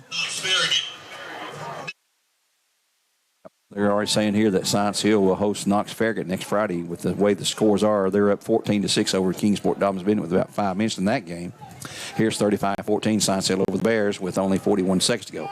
And there's a draw play on the running play. And Jay Allen Terry, he's going to take it all the way down inside the 5-yard line to about the 4, and clock's at 32. And the Bears have a timeout left. They'll probably stop the clock here. And there is time called by the Bears. And they still ain't got the guys unpiled out there. Call time to move the sticks. I don't think Bears going to call time here. No, they didn't. They just called time to move the sticks on 1st and goal from the 3-yard line. Walker back. Looking, throwing out in the end zone, and wide open, but he overthrew him just a shade, and it's going to be incomplete. Stop the clock with 13 seconds to go on 2nd down and go from the 3. Have you with us tonight? We've enjoyed the games this year, Earl. Yes, we have. It's been fun, as it always is. And Gwen, you've been a great big part of our game, streaming all of our games. We appreciate all that you and your guys do, too, to make these possible to be watched back home. I've got the best crew. You really do. They do a great, fantastic job, and well, they got a good leader, too. Here we go on 2nd down and go from the 3. Walker back, looking, throwing, same sort of pattern over there, and it's knocked away again, incomplete, with 8 seconds to go. They're bound in term to get one in that corner of the end zone over there. Try that Jay Allen Terry draw again here. Could be the last play at the 3-yard line. The Bears may have one more time. I'm not sure. The scoreboard doesn't seem to indicate that, but I'm not sure. You can hear the wind picking up rapidly now. Walker back again on the next snap. Pass in the middle. There touchdown, Bears. Yes, he has it. Yes. That's what we wanted. And who caught that? Right across the goal line, right across the middle. Incomplete. No, complete touchdown. And who is that? Is that Dugan? PA guys as bad as I am. I'm not sure who caught that. I think it was Jay Allen Terry, but Jay Allen? Somebody right across the middle. He's getting some congratulations on the side. Yeah, I believe it is Jay Allen Terry. That was a 3-yard touchdown score, making it 35-27. No time left. Nope. That was the last play of the game. Scoreboard didn't even put it up there yet. They don't realize the score. PA guy says incomplete, 4th down, but obviously we're kicking. Yeah, we're getting ready to kick the extra point. Now there's discussion out there. Well, wait a minute. What about the extra point? Well, I guess we don't kick it. Doesn't matter, but. Wow. It was a touchdown, though, right? Yeah, it was. But no extra point attempt? I've never heard of such. I neither. Where are these referees from? I don't get this. I mean, it's meaningless. I know that. But if you score a touchdown, sure, you kick the extra point. If I'm wrong, I need to be corrected on that. But we were lined up to kick the extra point, and the officials said, nope, that's the ball game. So the final is 35-27. No, 35-20. Yeah, 20. It's 35-20, yeah. No, that's right, 35-20. We had 14, so 35-20, the final score, no matter what we may think. Here on Talk 101.3, the officials, they lined up to kick the PAT, then the officials huddled up and discussed it and said they waved it off. Game over. It took more time to discuss it than it would have taken to kick it. Yep. Yeah. So finally, I don't really think that is the rule. I mean, they scored the touchdown on the last play of the game. Right. Clock did run out, but after you score a touchdown, I've always thought you have the right to kick the extra point. I did too. And the clock doesn't run when you kick an extra point. Right. No.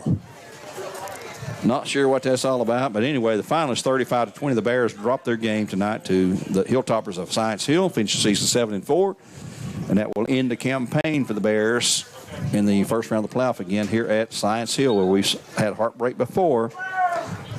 And 35-20 our final score here on Talk 101.3 The Buzz. We'll get ready for our Jinx Daily postgame show. We'll have Earl stats for Remember Me. We'll also have our play of the game. And we will have our Elders Ace Hardware scoreboard brought to you with all the scores we can provide you at this time. We'll take a 2-minute timeout and be back here on Talk 101.3 where all the games supply to Wholesale Supply Group in just 2 minutes.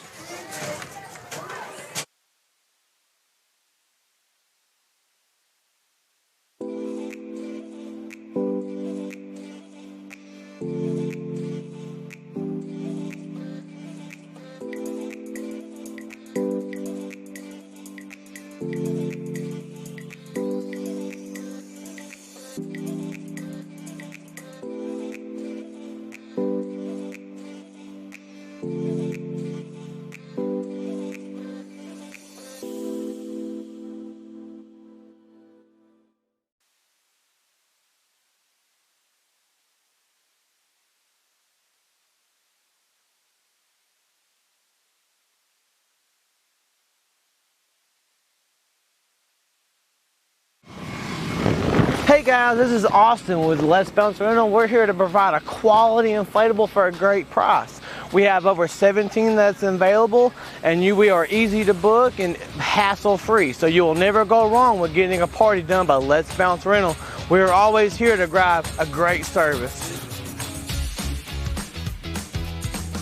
Our crew is dedicated to make sure your equipment arrives on time, set up properly, and without any hassle.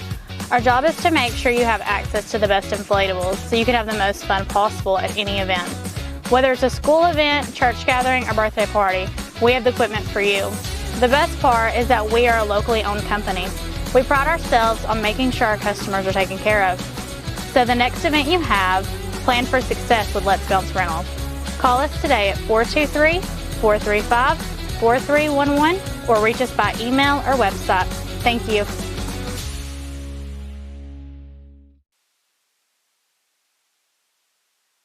I was told the place I was looking for didn't exist. A place that could refine my raw talents into something greater. Where I could ask big questions about my faith, not settling for easy answers.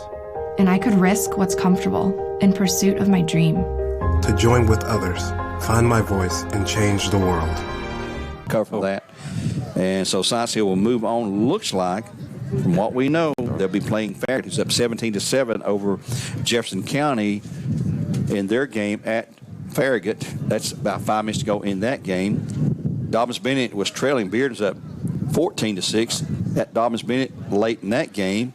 Maryville beat Morristown East. It could be a sweep. Well, 3 out of 4. Not a sweep because the Bears lost for Region 1. Could be a Region 2. Could be a 3 out of 4 edge for the Region 2 teams against Region 1. So Bears dropped this one 35-29. Let's look at some other scores here on our Ace Hardware scoreboard, Elders Ace Hardware scoreboard, and we'll just spin through some that are what we want to pass along. Bearden leading Dobbins-Bennett, we said 14-6 late in that game there in Dobbins-Bennett. Greenwood not complete a continued unbeaten season, 45-6 over Knox Fulton. Morristown West leads Sevier County 31-21. Beat them. That's the final, 31-21. Morristown West over Sevierville. It was also no report on Alcoa. They were up 56-0 or something like that, I think, the last score we had. Anderson County stays unbeaten, 55-6 over Seymour tonight. They won their region. Gatlinburg-Pittman up 56-21 over Unicoi County. That's in the fourth period. Farragut 17, Jefferson County 7. That's 5:28 to go in that game being played at Farragut. So that's who Science Hill will play, and their announcer said it looks like they're going to be playing Farragut, so that's not final yet. Maryville won their game 49-0 over Morristown East. That's a final. West won over David Crockett. They stand beaten 56-7 in 5A playoffs. West wins. Bledsoe County up over Harpeth 16-0. That's a Middle Tennessee time zone score there. Stewart's Creek leading Coffee County 21-7. Lebanon leading Riverdale 21-7 in the third quarter. Loudon won tonight 31-7 over Cannon County. That's a final. Ray County down big 36-10 to Oak Ridge. That's in the fourth period. Ooltewah pounded tonight by Powell 49-14. Ooltewah's season ends at 1-10. Red Bank beats Macon County tonight 21-14. They're still alive. They're an 9-2 record now. South Pittsburgh leading 45-10 over Red Bowling Springs. We have Tyner up in a final of 47-14 over Trousdale County. Tyner has a really, really good chance to win their division there. Whitwell up 24-7 over Joe Burns in the third quarter. Blackman leads Cookwood at the half, 42-14. Clay County shutting out Sale Creek 42-0 in the third quarter. Polk County down to East Robinson 35-12 in the third quarter. Giles County over Brainerd 32-8 in the third quarter. Gordonsville leading Lookout Valley 49-0 in the second quarter. McMinn County 39, Campbell County 7. McMinn a big lead, 39-7 in the fourth period over Campbell County, trying to prove their record to 9-2. Oakland, the number one team in the rankings, 28-0 over Shelbyville. That's in the second quarter at Oakland. McMinn Central tonight leading Sequatchie County 27-21 in the third quarter. Stone Memorial over Hickson 22-0 in the third quarter. Upper Monroe Chattanooga Central 17-7 in the third quarter. These are Central time zone scores, why they're far behind. Walker Valley now tied with Karns 14-14 in the fourth quarter at Walker Valley. Westmoreland leading Meigs County 16-6 in Westmoreland. That's Meigs County losing 16-6 in the third quarter play there. And those are some of the scores of interest in the area of our listeners' audience. And Earl will continue to work on his stacks. We'll take another break here and be back with more live coverage on our Jenkins Daily Postgame Show and get a word from Gwen, the guys upstairs, when we return here on Talk 101.3 The Buzz. All of our games supplied to you by Wholesale Supply Group. We'll also name our play of the game when we return in just 2 minutes. At McDonald's, we're making changes every day to serve you better. It's what we're made of. And serving you better means fresh beef quarter-pounder burgers. Your burger, his burger, her burger. All cooked fresh, right when you order. Made from pure North American beef and just a pinch of salt and pepper. Because we think there's nothing better than a fresh beef quarter-pounder burger made for you, right when you order. And that's just one way we're showing you what we're made of. Hey guys, this is Austin with Let's Bounce Rental. We're here to provide a quality inflatable for a great price. We have over 17 that's available, and we are easy to book and hassle-free. So you will never go wrong with getting a party done by Let's Bounce Rental. We are always here to provide a great service. Our crew is dedicated to make sure your equipment arrives on time, set up properly, and without any hassle. Our job is to make sure you have access to the best inflatables so you can have the most fun possible at any event. Whether it's a school event, church gathering, or birthday party, we have the equipment for you. The best part is that we are a locally owned company. We pride ourselves on making sure our customers are taken care of. So the next event you have, plan for success with Let's Bounce Rentals. Call us today at 423-435-4311 or reach us by email or website. Thank you. I was told the place I was looking for didn't exist. A place that could refine my raw talents into something greater. Where I could ask big questions about my faith, not settling for easy answers. And I could risk what's comfortable in pursuit of my dream. To join with others, find my voice, and change the world. I was told that place didn't exist. Then I found Lee.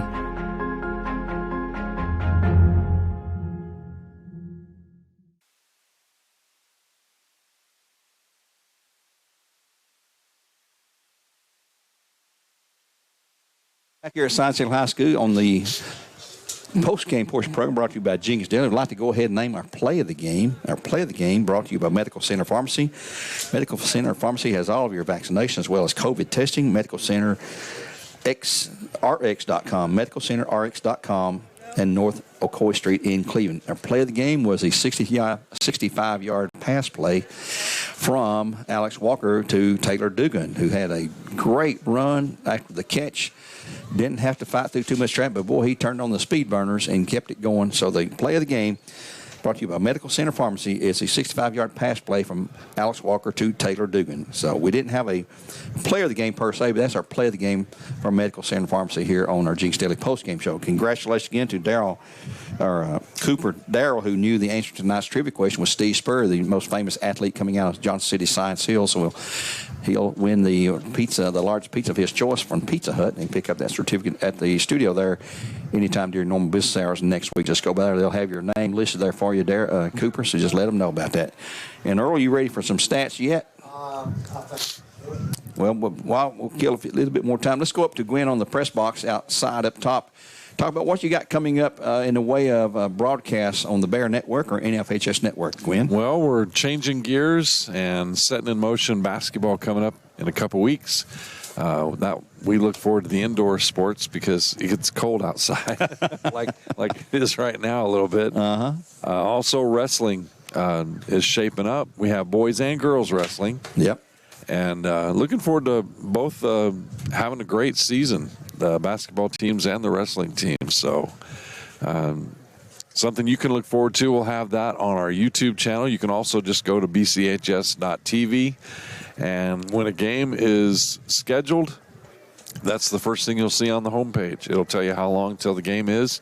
If the game is live, you go to that page and it's playing. So real simple to do. If you want to watch the game afterwards, you go to the YouTube channel, BCHS Bear Network, and you can watch all of our games from now, recent games, as well as years ago. If your family member graduated, in the past 6-8 years, you're probably going to find some games that they were involved in. And some of the folks, I think they know this by now, but we have a ton of interviews out there. We do weekly interviews during the sports of whatever season it is. We have a real good time with that. The studio comes to life. Have students put that together, and they really enjoy it. I think it's very unique. I know other schools do coaches shows or something of the sort, but we really, we try to bring that to the public and hear from the source. And you can go back and look at those for a long ways back, and you can see them out there right now. We've been interviewing Damon Floyd.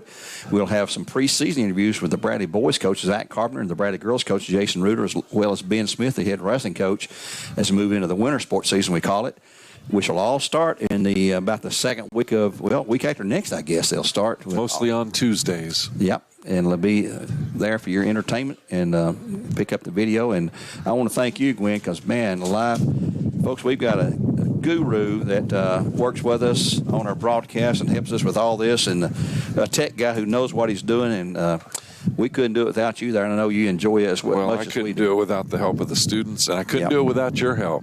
Well, I don't schedule any of these meetings. You do all the scheduling and show up, and I really appreciate what you do as well. Well, we're glad to do that, and I want to thank Earl Rowan again for his analysis. Now that we got the wind coming here to our broadcast with him, I'm going to have to close the window before we disconnect here. I want to thank Earl for what he's done. I want to thank Alex Rupiza back in the studio, and Austin Chadwick, and Gideon Ratcliffe, and Ryan Felton, and all those guys. And folks, we just show up and do the show. It takes place behind the scene. A lot of stuff takes place. And we haven't mentioned, we have missed our good buddy Brian Grissom. Yeah. Hey, he has been a real stalwart all year long. Stepped in for you a couple of weeks ago at Ray County. Did a great job. So, hey, it's been a good season, Gary. And let me give some stats here before we get too nostalgic and wrap up the season. Brought to you by Remember Me. Earl, take it away. All right.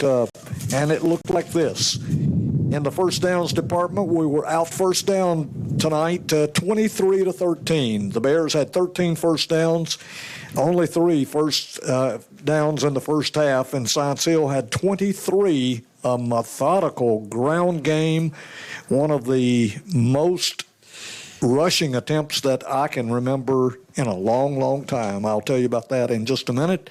23-13 in first downs. Our running game did not get on track tonight. 9 rushing attempts for 38 yards. All of the rushing attempts by J. Allen Terry. So there you have it, J. Allen, 38 yards on the ground. I'll recap the receptions here in just a moment. That's where we really gained the offense. But Science Hill had 61 rushing attempts and gained 367 yards on the ground alone. They gained another 106 through the air for a total of 473 yards total offense. The Bears through the air attempted 37 passes tonight. Alex Walker doing all the throwing, completed 20 for a total of 238 yards, had 1 pass intercepted by Science Hill. And Science Hill had 14 attempts, completed 10 for a total of 106 yards, and the big play was the touchdown pass to a Bradley County native, The young man is not, but the family is. That is Dr. George and Suzanne Nairn, their grandson. Daniel Nairn caught a 37-yard touchdown pass for Science Hill. They're living up here. His dad is a medical doctor here and played for the Bears basketball team back in the 80s when I was coaching Brian a long time ago. He said he talked with us, and he's been up here now some 22 years in medical practice. So congratulations to the Nairn family. Let's see, and fumbles tonight. The Bears had 2 fumbles. They lost 1. Nathan Bird recovering that for Science Hill. No fumbles by the Toppers. 5 punts by Skylar Perkle. Skylar did a good job tonight, averaged 37 yards on his kicking game. 2 punts by Science Hill, 32 yards. Penalties did not hurt the Bears tonight. 4 penalties for 40 yards, 11 penalties against the Hilltoppers for 105 yards. I won't go through all of the scoring. Gary, if you followed us, he had us on the play-by-play throughout. Final score was 35-20. I will go through the receptions, and we'll wrap it up here. 20 passes caught tonight for the Bears. Taylor Dugan had a good night. He caught 3 passes for 95 yards, including that play of the game for the 65-yard touchdown pass. Tito Williams caught 3 passes for 49 yards. Jarius Rogers, 4 passes caught for 36 yards. J. Allen Terry caught the most tonight, 7 receptions for 37 yards. Finn Mertens caught 2 passes for 11 yards. And Max Wilson, we haven't called his name on offense that much this year, but they threw to him tonight. He caught a pass for 10 yards. And Gary will leave it right there. The final score, Science Hill 35, the Bears 20. Bears wrap up the season with a 7-4 record, and exactly where Science Hill is, 7-4 apiece. And anytime you win 7 ball games or more, you've had a good season. Yep. Not an outstanding season, but it was a good season for the Bears, and they gave us a lot of thrills. And I won't recap the whole season, but hey, our program is very sound and solid, no doubt about it. I agree with you there, and Coach Damon Floyd, I'd like to thank him because he takes time out of his schedule every Tuesday morning to meet with me and back in Gwynn's studio H12 there. And program is in good hands. It sure is. It really is. And he's the kind of guy that you'd want coaching your own son. He does a lot of great things that people just never hear about. And we get to have a lot of good private conversation with Damon back there. And I appreciate him taking time to be there every Tuesday and brings a player. You know, he'll pick a player to bring with him to be interviewed for our Player of the Week in our weekly interview that you hear on Talk 101.3. Hey, Gary, go ahead, Earl. Let me point out, talking about Damon before we leave this, and then we go to Gwynn. But 17 years ago, and you remember this, I believe, just as well as I do, 17 years ago when Damon Floyd was hired as the head coach, some people felt, hey, he's too young. Yep. And didn't have quite enough experience. I heard this. I was on the faculty then at Bradley High School. Brian Gentry, who was the president of the Booster Club at that time, told us, he said, shoot, too young. He said he is going to be one of the finest young coaches in all of East Tennessee. He was right. And he said, as far as I'm concerned, I hope Damon Floyd coaches until he's 70-something years old and retires. I remember that. Yep. And, hey, I joined Brian Gentry. I hope Damon Floyd coaches until he's 72 and retires. Yep, I agree with Amen to that. Go ahead, Gwen. Well, I was just going to say that wouldn't want to miss this opportunity to point out that on our stage at Bradley, we have a great show happening. I went to see it last night. Grease, the musical, being performed by Drama Central. There's only 2 shows remaining. They had another show tonight, and what I'm hearing is that Sunday is almost sold out. Both of the shows remaining tomorrow at 2 and Sunday at 2. So if you should want to see something absolutely spectacular this weekend, you need to go check this out. She does a great job. Lindsay Bell does a great job. We call her the drama queen at Bradley, and man, I've seen several of her presentations over the years, and she does a fantastic job. And now, I forgot about Grease being on there. Yeah, I'll get out there this weekend if I can get a ticket now. You got me scared. But, Lindsay is packed with enthusiasm, isn't she? oh, yeah. Bubbly, you know. Yeah. Well, for Gwen and Earl and for all the guys upstairs helping out with the broadcast there, name those guys off again. Christian Medlin and Colin Crisp. We appreciate their coverage tonight for you watching on video. And for Axel Rupiza back in the studio, thank you again, Axel, for your great efforts again all year long. We appreciate that. Brian Grisham, our sideline reporter, couldn't be with us tonight. We appreciate him as well. And we'll have another football season before you know it. But right now, we got to get ready for basketball in just another week and a half or so. And we'll be ready to go, guys. I'm looking forward to it. It's been real. Until next time, we will simply stop saying God bless and go Bears.